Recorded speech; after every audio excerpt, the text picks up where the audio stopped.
ನಮ್ಮ ದೇಶದಲ್ಲಿ ರೆಕಾರ್ಡಿಂಗ್ ಬಂದು 83 ಲೀಟರ್ಸ್ ತನಕ ಒಂದು ದಿನದಲ್ಲಿ ಕೊಟ್ಟಿದೆ. ಅಂದ್ರೆ 24 ಗಂಟೆಲಿ 83 ಲೀಟರ್ ಅಷ್ಟು ಹಾಲು ಇಳುವರಿಯಷ್ಟು ಕೊಟ್ಟಿದೆ. ಅದು ಪರದೇಶೀಯ ತಳಿ HF ಅಂತ ಹೇಳಿ. ಈ ಕೆಲವೊಬ್ರು ಮನೆಯಲ್ಲಿ ಮುಸರಿ ಆಮೇಲೆ ಹೋಟ್ಲಲ್ಲಿ ಮಾಡಿರ್ತಕ್ಕಂತ ಮುಸರಿಗಳನ್ನ ತಂದು ಹಾಕ್ತಾರೆ, ಕಲೆಕ್ಟ್ ಮಾಡಿ ಅದ್ಭುತ ಬಹಳ ಶ್ರೇಷ್ಠವಾದ ಆಹಾರ ಅಂತ. ಅದು ತಿನ್ಸೋದು ಎಷ್ಟರ ಮಟ್ಟಿಗೆ ಸರಿ ಅಂತೀರಿ ಸರ್? ಇವಾಗ ಮುಸರೆ ತಿನ್ಸೋದಾಗಿರ್ಬೋದು ಅಥವಾ ಮನೆಯಲ್ಲಿ ಉಳಿದ ಪದಾರ್ಥಗಳನ್ನ ತಿನ್ಸೋದಾಗಿರ್ಬೋದು, ದನಗಳಿಗೆ ತಿನ್ನಿಸ್ತು ಅಂತಂದ್ರೆ ಅಸಿಡೋಸಿಸ್ ಅಂತ ಹೇಳಿ ಒಂದು ಕಾಯಿಲೆ ಹೇಳ್ತೀವಿ. ಅಸಿಡೋಸಿಸ್ ಅಂದ್ರೆ ಹೊಟ್ಟೆ ಹುಳಿಗರ್ಕಳ್ತದೆ. ನಮ್ಮಲ್ಲಿ ಅಸಿಡಿಟಿ ಅಂತ ಏನ್ ಹೇಳ್ತೀವಲ್ಲ, ದನಗಳಲ್ಲೂ ಆ ಒಂದು ಅಸಿಡಿಟಿ ತರ ಆಗುತ್ತೆ, ಹೊಟ್ಟೆ ಹುಳಿಗರಿಕೆ. ಆ ಹೊಟ್ಟೆ ಹುಳುಗರ್ಕಂತು ಅಂತಂದ್ರೆ ಬರೀ ಹೊಟ್ಟೆ ಹುಳುಗರ್ಕೊಂಡು ಬರೀ ಡೈಜೆಷನ್ ಅಷ್ಟೇ ಹಾಳಾಗೋದಿಲ್ಲ, ಹಸುವಿನ ಸಂಪೂರ್ಣ ಒಂದು ಫಿಸಿಯಾಲಜಿ ಅಂತ ಏನಂತ ಹೇಳ್ತೀವಲ್ಲ, ಆ ದೇಹದ ಸಂಪೂರ್ಣ ಫಿಸಿಯಾಲಜಿ ಹಾಳಾಗ್ತದೆ. ಅದರಲ್ಲಿ ಮೊದಲನೇದಾಗಿ ಬಂದ್ಬಿಟ್ಟು ಗೊರ್ಸಿನ ಆರೋಗ್ಯ ಹಾಳಾಗ್ತದೆ, ಕೆಚ್ಚಲಿನ ಆರೋಗ್ಯ ಹಾಳಾಗ್ತದೆ. ಇನ್ ಕೇಸ್ ಏನಾದ್ರು ಪಾಸಿಟಿವ್ ಬಂತು ಅಂದ್ರೆ ಬ್ರುಸೆಲ್ಲಾ ಇದೆ ಅಥವಾ ಕಂದು ರೋಗ ಇದೆ ಅನ್ನೋದು ಪತ್ತೆ ಆದ್ರೆ ನಾವೇನ್ ಮಾಡ್ತೀವಿ, ಆ ಹಸುನ ಕಲ್ ಮಾಡಿ ಸಗ್ರಿಗೇಟ್ ಮಾಡಿ ಇಟ್ಕೋಬೇಡಿ ಅಂತಾನೆ ಹೇಳ್ತೀವಿ. ಏನಾಗುತ್ತೆ ಅದರಿಂದ? ಜಾಯಿಂಟ್ಸ್ ಅಲ್ಲಿ ಊದ್ಕೊಳ್ಳೋದು, ಪೇನ್ ಬರೋದು, ಜೊತೆಗೆ ಈಗ ಫರ್ಟಿಲಿಟಿ ಇಶ್ಯೂಸ್ ಅಂತ ಹೇಳ್ತೀವಿ. ಈಗ ಗಂಡ್ ಮಕ್ಕಳಲ್ಲಿ ಸ್ಟೆರಿಲಿಟಿ ಆಗೋದು ಅಥವಾ ಮಕ್ಕಳಾಗದೆ ಇರೋ ತರ ಕೆಪಾಸಿಟಿ ಕಳ್ಕೊತಾರೆ. ಹೆಣ್ಮಕ್ಳಲ್ಲಿ ಈಗ ಗರ್ಭ ಧರಿಸಿದ್ರು ಅಬೋಷನ್ಸ್ ಎಲ್ಲ ಆಗುತ್ತೆ, ಗರ್ಭ ಧರಿಸೋದು ಕಷ್ಟ ಆಗುತ್ತೆ. ಈ ತರದೆಲ್ಲ ತುಂಬಾ. ಬರ್ರಿ ಬೀಗ್ರ, ಊಟ ಮಾಡೋಣ. ಬಾಳ್ ಮಂದಾಗ್ಲಿ ತಗೋರಿ. ನಿಮ್ ಬಾಯ ಅರಿಕೆಯಿಂದ ಹಂಗ ಆಗ್ಲೇವಾ? ಲಕ್ಷಣಗಳು ಯಾಕೆ ಕಾಣಿಸುತ್ತೆ ನಮ್ಗೆ ಇದು ಕಾಯಿಲೆ ಬಂದಿದೆ ಅಂತ? ಯಾಕೆ ಈಗ ಮನುಷ್ಯರಾದ್ರೆ ನಾವು ಹೇಳ್ಕೊತೀವಿ, ನಮ್ಗೆ ಏನೋ ಒಂದು ಸನ್ನೆಗಳು ಮಾಡ್ತೀವಿ, ಏನೋ ಗೊತ್ತಾಗ್ತದೆ. ಸರ್ ಹೇಗೆ ಗೊತ್ತಾಗ್ತದೆ ಅಂತಂದ್ರೆ, ಇವಾಗ ಹೇಳಿದ್ನಲ್ಲ, ಕ್ಯಾಲ್ಸಿಯಂ ಪ್ರಮಾಣ ದೇಹದಲ್ಲಿ ಕೊರತೆ ಆದಾಗ, ಅದು ಹಾಲಿನ ಇಳುವರಿ ಹೆಚ್ಚಿಗೆ ಇದ್ದಾಗ ಕರು ಹಾಕಿದ ಕೂಡಲೇ ಅದಕ್ಕೆ ಎದ್ದೇಳೋದಕ್ಕೆ ತಾಕತ್ತಿರೋದಿಲ್ಲ, ಮಲಗ್ ಬಿಡ್ತದೆ. ರೋಗದ ಲಕ್ಷಣಗಳು. ಹೌದು, ಗುಣರೋಗ ಅಂದ್ರೆ ರೋಗದ ಗುಣಲಕ್ಷಣಗಳು ಆ ರೀತಿ ಇರ್ತದೆ. ಆ ಟೈಮಲ್ಲಿ ಪಶುವೈದ್ಯರನ್ನ ಸಂಪರ್ಕ ಮಾಡಿದಾಗ ಅವ್ರು ಬಂದ್ಬಿಟ್ಟು ಅದಕ್ಕೆ ಬೇಕಾದ ಆರೈಕೆ ಮಾಡ್ತಾರೆ. ಕೆಲವೊಮ್ಮೆ ಕ್ಯಾಲ್ಸಿಯಂ ಅದು ಇದು ಎಲ್ಲ ಕೊಡ್ತಾರೆ, ಸರಿ ಹೋಗ್ತದೆ. ಅದಾದ ನಂತರ ಇವಾಗ ಕೀಟೋಸಿಸ್ ಅಂತ ಏನ್ ಹೇಳಿದ್ನಲ್ಲ, ಆ ಕೀಟೋಸಿಸ್ ಅಂತ ಹೇಳಿ ಒಂದು ಕಾಯಿಲೆ ಬರ್ತದೆ. ಆ ಕೀಟೋಸಿಸ್ ಕಾಯಿಲೆಗೆ ದನಗಳು ಹಾಲು ಇಳುವರಿ ಚೆನ್ನಾಗಿ ಕೊಡ್ತಾ ಇರ್ತವೆ, ಸಡನ್ ಆಗಿ ಹಾಲು ಇಳುವರಿ ನಿಂತೋಗ್ತದೆ. ದನ ನೋಡ್ತಾ ನೋಡ್ತಾ ಬಡಕ್ಲಾಗಕ್ ಸ್ಟಾರ್ಟ್ ಆಗ್ಬಿಡ್ತವೆ, ಬಡಕ್ಲಾಗ್ತಾ ಇರತ್ತೆ, ಮೇವು ತಿನ್ನೋದು ಬಿಟ್ಬಿಡ್ತವೆ. ಮತ್ತೆ ಅದು ಉಸಿರಾಡ್ದಾಗ ನಿಮ್ಗೆ ಒಂಥರ ಸ್ವೀಟಿಶ್ ಓಡರ್ ಬರುತ್ತೆ, ಅಂದ್ರೆ ಒಂಥರ ಸಕ್ಕರೆ ಇರೋಂತ ಒಂದು ಸ್ವೀಟಿಶ್ ಓಡರ್. ಸೊ ಆ ರೀತಿ ಸ್ವೀಟಿಶ್ ಓಡರ್ ಏನ್ ಬರ್ತಿರುತ್ತಲ್ಲ, ಅದನ್ನ ಕೀಟೋಸಿಸ್ ಅಂತ ಹೇಳ್ತೀವಿ. ಅಂದ್ರೆ ದೇಹದಲ್ಲಿ ಕೀಟೋನ್ ಬಾಡೀಸ್ ಅಂತ ಏನಿರುತ್ತಲ್ಲ, ಕೀಟೋನ್ ಬಾಡಿ ಉತ್ಪಾದನೆ ಜಾಸ್ತಿ ಆಗಿರುತ್ತೆ, ದನಕ್ಕೆ ಎನರ್ಜಿ ರಿಕ್ವೈರ್ಮೆಂಟ್ ಜಾಸ್ತಿ ಇರುತ್ತೆ. ಎನರ್ಜಿ ಡಿಮ್ಯಾಂಡ್ ನ ಯಾವಾಗ ಪೂರೈಕೆ ಮಾಡೋದಕ್ಕಾಗೋದಿಲ್ಲ, ಅವಾಗ ಫ್ಯಾಟಿ ಆಸಿಡ್ಗಳು ಕೀಟೋನ್ ಬಾಡೀಸ್ ಆಗಿ ಕನ್ವರ್ಟ್ ಆಗ್ತವೆ. ಆ ಕೀಟೋನ್ ಬಾಡೀಸ್ ದೇಹದಲ್ಲಿ ಈ ರೀತಿಯಾದಂತ ಒಂದು ಸಮಸ್ಯೆಗಳನ್ನ ಉಂಟು ಮಾಡ್ತವೆ. ದನಗಳು ಸಾಧಾರಣವಾಗಿ ಹೇಳ್ಬೇಕಂತ 2-3 ದಿನದಲ್ಲೆಲ್ಲ ಫುಲ್ಲು ಮೂಳೆ ಬಿಟ್ಕೊಂಡಂಗೆ ಆಗ್ಬಿಡ್ತಾವೆ. ತುಂಬಾ ಮೈ ಕಟ್ಟು ತುಂಬ್ಕೊಂಡಿರೋಂಥ ದನಗಳು ಬರೀ 2-3 ದಿನಕ್ಕೆಲ್ಲ ಸಂಪೂರ್ಣವಾಗಿ ಮೂಳೆ ಬಿಟ್ಕೊಂಡಂಗೆ ಆಗ್ಬಿಡ್ತವೆ. ಇದನ್ನ ಕೀಟೋಸಿಸ್ ಕಾಯಿಲೆ ಅಂತ ಹೇಳ್ತೀವಿ.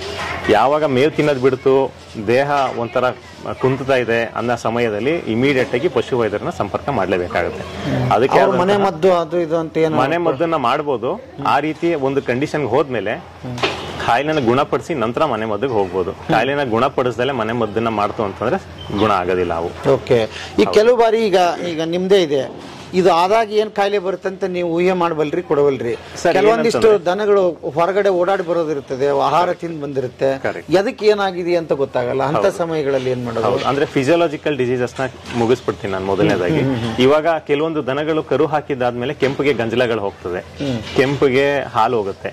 ಸೊ ಈ ರಕ್ತ ಮಿಶ್ರಿತ ಗಂಜಲ, ರಕ್ತ ಮಿಶ್ರಿತ ಹಾಲು ಎರಡು ರೀತಿಲಿ ಆಗ್ತದೆ. ಒಂದು ಬಂದ್ಬಿಟ್ಟು ಕಾಯಿಲೆಯಿಂದ ಆಗುವಂಥದ್ದು, ಕೆಲವೊಂದು ಫಿಸಿಯಾಲಜಿಯಿಂದ ಆಗುವಂಥದ್ದು, ನಾರ್ಮಲ್ ಫಿಸಿಯಾಲಜಿಯಿಂದ. ಸೊ ಅದನ್ನ ಗುರ್ತು ಮಾಡ್ಬೇಕು ರೈತ. ಇವಾಗ ದೇಹ ತುಂಬಾ ಜ್ವರ ಇದ್ದು ಕೆಂಪಿಗೆ ಗಂಜಲ ಹೋಗ್ತಿದೆ ಅಂತಂದ್ರೆ ಅದು ಮೇ ಬಿ ಯಾವ್ದಾದ್ರು ಒಂದು ರಕ್ತ ಸಂಬಂಧಪಟ್ಟಿದ್ದ ಕಾಯಿಲೆ ಇರ್ಬೋದು. ಅದು ಯಾವಾಗ ಗಂಜಲ ಕೆಂಪಿಗೆ ಹೋಗ್ತಾ ಇದೆ, ದೇಹದಲ್ಲಿ ತಾಪಮಾನ ಕಡಿಮೆ ಇದೆ, ಅದು ಬಂದ್ಬಿಟ್ಟು ಕೆಲವೊಂದು ಈ ಖನಿಜ ಮಿಶ್ರಣಗಳ ಕೊರತೆಯಿಂದ ಆಗುವಂಥದ್ದು. ಸೊ ಅದನ್ನ ಡಿಫ್ರೆನ್ಶಿಯೇಟ್ ಮಾಡಿಕೊಂಡು ಒಂದ್ಸಗ ಏನದೇನೆ ಇವಾಗ ಇವಾಗ ಪಶುವೈದ್ಯರನ್ನ ಕಾಣ್ರು ಅಂತಂದ್ರೆ ನಾಟಿ ವೈದ್ಯ ಮಾಡ್ಬೇಕಾ, ಇಲ್ಲ ಅಂತಂದ್ರೆ ಅದಕ್ಕಾದಂತ ಇಂಜೆಕ್ಷನ್ ಕೊಡಬೇಕಾ? ಏನಕ್ಕಂದ್ರೆ ಕರು ಹಾಕಿದ ಕೂಡಲೇ ದನಗಳಿಗೆ ತುಂಬಾ ಸ್ಟ್ರೆಸ್ಫುಲ್ ಎನ್ವಿರಾನ್ಮೆಂಟ್, ತುಂಬಾನೇ ಆ ಒಂದು ಸ್ಟ್ರೆಸ್ ನ ಫೀಲ್ ಮಾಡ್ತವೆ. ನೀವು ಕೆಲವೊಮ್ಮೆ ನೋಡಿರ್ಬೋದು, ಬಾಯಿ ತೆಗೆದು ಉಸಿರಾಡೋದು, ತುಂಬಾನೇ ಒಂಥರ ಅಲ್ಲಾಡ್ತಾ ಇರ್ತವೆ. ಹೀಗೆ ಅಲ್ಲಾಡಿ ಒಂಥರ ದೇಹದಲ್ಲಿ ಏನೋ ಒಂದು ನನ್ನಲ್ಲಿ ಸಂಕಟ ಇದೆ ಅನ್ನೋದನ್ನ ಹೊರ ಹಾಕ್ತಾ ಇರ್ತವೆ. ಅದೆಲ್ಲ ಏನಕ್ಕಾಗುತ್ತೆ ಅಂತಂದ್ರೆ ದೇಹದಲ್ಲಿ ಏನೋ ಒಂದು ರಿಕ್ವೈರ್ಮೆಂಟ್ ಇದೆ, ನನಗೇನು ಅವಶ್ಯಕತೆ ಇದೆ, ಅದು ನನಗೆ ಸಿಗ್ತಾ ಇಲ್ಲ ಅನ್ನೋ ಉದ್ದೇಶಕ್ಕೆ ಆಗ್ತಾ ಇರುತ್ತೆ. ಸೊ ಅದನ್ನ ಪೂರೈಕೆ ಮಾಡೋದಕ್ಕೆ ರೈತ ಅದನ್ನ ಗುರುತಿಸ್ಬೇಕು. ಹೌದು, ಇದಕ್ಕೇನೋ ಸಮಸ್ಯೆ ಇದೆ, ನಾನು ವೈದ್ಯರನ್ನ ಕಾಣಬೇಕು ಅನ್ನೋದನ್ನ ರೈತ ಗುರುತಿಸ್ಬೇಕು. ಇಲ್ಲ ಅವನಿಗೆ ಅದ್ರ ಅನುಭವ ಇತ್ತು ಅಂತಂದ್ರೆ ಅವನೇ ಅದನ್ನ ಮಾಡ್ಕೊಳ್ಬಹುದು. ಯಾವ ರೀತಿ ಅಂತಂದ್ರೆ ಖನಿಜ ಮಿಶ್ರಣಗಳಲ್ಲಿ ಫಾಸ್ಫರಸ್ ಡೆಫಿಷಿಯನ್ಸಿ ಅಂತ ಹೇಳ್ತೀವಿ. ಇವಾಗ ದನ ಹೆಚ್ಚಿಗೆ ಹಾಲು ಕೊಡಬೇಕು ಅಂತಂದ್ರೆ ಕ್ಯಾಲ್ಸಿಯಂ ಕೊಡಿ ಅಂತ ಹೇಳ್ತೀವಿ. ಕ್ಯಾಲ್ಸಿಯಂ ಜೊತೆಗೆ ಫಾಸ್ಫರಸ್ ಅನ್ನೋದು ಒಂದು ಖನಿಜ ಮಿಶ್ರಣ. ಸತ್ತು ಅಂತ ಹೇಳ್ತಿರಲ್ಲ, ಸತ್ತು, ಆ ಸತು ಅನ್ನೋದು ಒಂದು ಖನಿಜ ಮಿಶ್ರಣ. ಇವಾಗ ಕನ್ನಡದಲ್ಲಿ ಹೇಳೋದಕ್ಕಿಂತ ಜನಗಳಿಗೆ ಇಂಗ್ಲಿಷ್ ಅಲ್ಲೇ ಜಾಸ್ತಿ ಫಾಸ್ಫರಸ್ ಅನ್ನೋದು ಒಂದು ಖನಿಜ ಮಿಶ್ರಣ. ಫಾಸ್ಫರಸ್ ಅಂಶ ದೇಹದಲ್ಲಿ ಕೊರತೆ ಆದಾಗ ಗಂಜಲ ಕೆಂಪುಗೆ ಹೋಗಕ್ ಸ್ಟಾರ್ಟ್ ಆಗ್ತದೆ, ಆದ್ರೆ ದೇಹದ ತಾಪಮಾನದಲ್ಲಿ ಏನು ಏರುಪೇರು ಇರೋದಿಲ್ಲ. ಸೊ ಇದೇ ಒಂದು ಅಂಶ ಕಡಿಮೆ ಆದಾಗ ಕೆಚ್ಚಲಿನಲ್ಲಿ ನಿಮ್ಗೆ ಹಾಲಿನಲ್ಲಿನೂ ಕೆಂಪು ಬಣ್ಣ ಹೋಗೋದಕ್ಕೆ ಸ್ಟಾರ್ಟ್ ಆಗಿರುತ್ತೆ. ಸೊ ಅಂಥದಕ್ಕೆಲ್ಲ ಅಂದ್ರೆ ಹೆದರ್ಕೊಳ್ಳೋ ಅವಶ್ಯಕತೆ ಇಲ್ಲ. ಅಂತ ಟೈಮಲ್ಲಿ ಮನೆ ಮದ್ದುಗಳನ್ನೇ ಮಾಡ್ಕೊಂತು. ಇವಾಗ ಹಾಲಿನಲ್ಲಿ ಕೆಂಪು ಬಣ್ಣದಲ್ಲಿ ಹೋಗ್ತಿದೆ ಅಂತ ಅನ್ಕೊಳ್ಳೋಣ, ಅವಾಗ ಮುಟ್ಟಿದ್ರೆ ಮುನಿ ಸೊಪ್ಪು ಬರುತ್ತಲ್ಲ, ಅದನ್ನ ಸ್ವಲ್ಪ ಪ್ರಮಾಣದಲ್ಲಿ ತಿನ್ಸ್ತಾ ಹೋದ್ರೆ 3 ದಿನಕ್ಕೆ ಸರಿ ಹೋಗ್ಬಿಡ್ತದೆ. ಎಷ್ಟು ತಿನ್ನಿಸ್ಬೇಕು? 3 ದಿನಕ್ಕೆ ಒಂದು 25ರಿಂದ 30 ಗ್ರಾಮ್ ಅಷ್ಟು ಎಲೆಗಳು, ಸೊಪ್ಪು. ಎಷ್ಟು ಬಾರಿ ತಿನ್ನಿಸ್ಬೇಕು? ಒಂದು ದಿನ ಒಂದ್ಸರ್ತಿ ಕೊಟ್ರೆ ಸಾಕಾಗುತ್ತೆ. ಹೌದು, ಅದೆಲ್ಲ ಮನೆ ಔಷಧಿ, ಮನೆ ಪದ್ಧತಿಲಿ ಮಾಡುವಂತದ್ದು. ಸೊ ಇದನ್ನ ಮಾಡಿದ್ರೆ ಸರಿ ಹೋಗ್ತಾ ಬರುತ್ತೆ. ಮುಳ್ಳಿರುತ್ತಲ್ರಿ? ಎಲೆ ಮಾತ್ರ ಕೀಳ್ಬೇಕು ಸರ್, ಎಲೆ ಮಾತ್ರ ಕೀಳ್ಬೇಕು. ಗಿಡ ಪೂರ್ತಿ ಕಿತ್ರಿ ಅಂತಂದ್ರೆ ಹೌದು, ನೀವು ಹೇಳ್ದಂಗೆ ಮುಳ್ಳಿರುತ್ತೆ. ಎಲೆ ಮಾತ್ರ ತಿನ್ಸಿದ್ರಿ ಅಂತಂದ್ರೆ ಸಾಧಾರಣ ಒಂದು 25-30 ಗ್ರಾಮ್ ಅಷ್ಟು ಕೊಟ್ಟರು ಸಾಕಾಗುತ್ತೆ. ಸಾಕು, ಸರಿ ಹೋಗುತ್ತೆ. ಓಕೆ, ಈಗ ಅದಾಯ್ತು ಸರ್. ಈಗ ಒಂದ್ ಸಮಸ್ಯೆ ಬರ್ತದೆ, ಡಾಕ್ಟರ್ ಸಿಟಿಯಲ್ಲಿದ್ದಾರೆ, ಹಸುನೇ ಕರ್ಕೊಂಡು ಹೋಗ್ಬೇಕಾ ಅಥವಾ ಏನಾದ್ರೂ ಸಂಬಂಧಪಟ್ಟಿದ್ದು? ಹೌದು, ಏನಾಗತ್ತೆ, ತುಂಬು ಫಲ ಆಗಿದೆ, ದನಗಳನ್ನ ಯಾವ್ದೋ ಒಂದು ಸರಿಯಾಗಿ ಆರೈಕೆ ಆಗಿಲ್ಲ, ಅಥವಾ ದನಗಳಲ್ಲಿ ಏನೋ ಒಂದು ಕೊರತೆ ಇರೋ ಕಾರಣ ಒಳಗಡೆ ಗರ್ಭ ತಿರುಗ್ಬಿಟ್ಟಿದೆ. ಗರ್ಭ ತಿರುಗ್ಬಿಟ್ಟಾಗ ಏನಾಗತ್ತೆ, ರೈತನ ಕೈಲಿ ಅದನ್ನ ಮಾಡಕ್ಕಾಗಲ್ಲ, ಪಶುವೈದ್ಯನೇ ಮಾಡ್ಬೇಕು ಅದನ್ನ. ಅಂತ ಟೈಮಲ್ಲಿ ಪಶುವೈದ್ಯರು ತುಂಬಾ ದೂರದಲ್ಲಿದ್ರೆ ಹತ್ತಿರದಲ್ಲಿ ಯಾವ್ದು ಹಾಸ್ಪಿಟಲ್ ಇದೆ ಅಲ್ಲಿ ಕರ್ಕೊಂಡು ಹೋಗ್ಲೇಬೇಕಾಗತ್ತೆ. ಇಲ್ಲ ಯಾವ್ದಾದ್ರು ಪಶುವೈದ್ಯರನ್ನ ಸಂಪರ್ಕ ಮಾಡಿ ಮನೆಗೆ ಕರ್ಸ್ಕೊಳ್ಳೇಬೇಕಾಗತ್ತೆ. ಗರ್ಭ ತಿರುಗ್ಬೋದು, ಒಳಗಡೆ ಕರುಳುಗಳು ತಿರುಗ್ಬಿಡ್ಬೋದು, ಇವೆಲ್ಲ ಸಮಸ್ಯೆಗಳು ಜಾಸ್ತಿ. ಅಂದ್ರೆ ಇವೆಲ್ಲ ವಯಸ್ಸಾದ ಕರುಗಳಲ್ಲಿ, ಅಂದ್ರೆ ವಯಸ್ಸಾದ ದನಗಳಲ್ಲಿ ಹೆಚ್ಚು. ಇವಾಗ 3ರಿಂದ 5ನೇ ಲ್ಯಾಕ್ಟೇಷನ್ ತಪ್ಪಿದ್ರೆ ಅದ್ರ ಮೇಲ್ಪಟ್ಟು ಲ್ಯಾಕ್ಟೇಷನ್ ಏನಿರ್ತಾವಲ್ಲ, ಗರ್ಭಧಾರಣೆ, ಅಂತ ದನಗಳಲ್ಲಿ ಇದು ಅತಿ ಹೆಚ್ಚಾಗ್ತದೆ. ಅಥವಾ ಅದ್ರ ಉಚ್ಚೆ ಗಿಚ್ಚೆ ಹತ್ರದ್ದೇನ ತಗೊಂಡ್ ಬಂದ್ ಪರೀಕ್ಷೆ ಗಿರೀಕ್ಷೆ ಸಗಣಿ ಗಿಣಿ ಹಂಗೆ ನಡೆಯಲ್ಲ? ಅದ್ರಲ್ಲಿ ಆಗೋದಿಲ್ಲ ಸರ್, ಆಗೋದಿಲ್ಲ. ಇವಾಗ ಕರುಳು ಅಥವಾ ಗರ್ಭ ತಿರುಗುತ್ತೆ ಅನ್ನೋದಾಯ್ತು ಅಂತಂದ್ರೆ ಅದು ಒಳಗಡೆ ಏನೋ ಒಂದು ಸಮಸ್ಯೆಯಾಗಿ ತಿರುಗಿರೋ ಅಂತದ್ದು, ಅದನ್ನ ನಾವು ಪರೀಕ್ಷೆ ಮಾಡಿ ಸರಿ ಮಾಡೋದಕ್ಕಾಗೋದಿಲ್ಲ. ಅದಕ್ಕೆ ಆದಂತಹ ಕೆಲವೊಂದು ಟೆಕ್ನಾಲಜಿಗಳಿದಾವೆ, ಅದನ್ನ ಮಾಡ್ಲೇಬೇಕು, ಪಶುವೈದ್ಯರೇ ಮಾಡ್ಬೇಕು ಅದನ್ನ. ಅದಾದ ನಂತರ ನಾವು ಮೊದಲನೇದಾಗಿ ನೋಡೋದಿತ್ತು ಅಂತಂದ್ರೆ ಹಸುನ ನೋಡೋದಕ್ ಮುಂಚೆ ನಾವು ಮೊದಲನೇದಾಗಿ ಕರು ನೋಡ್ಬೇಕು. ಕರು ಲಾಲನೆ ಪಾಲನೆ ಮಾಡಿದ್ರೆ ನಮ್ಗೆ ಹಸು ಯಾವಾಗ ದೊಡ್ಡದಾಗ್ತದೆ ಒಳ್ಳೆ ಇಳುವರಿ ತಗೊಳ್ಬಹುದು.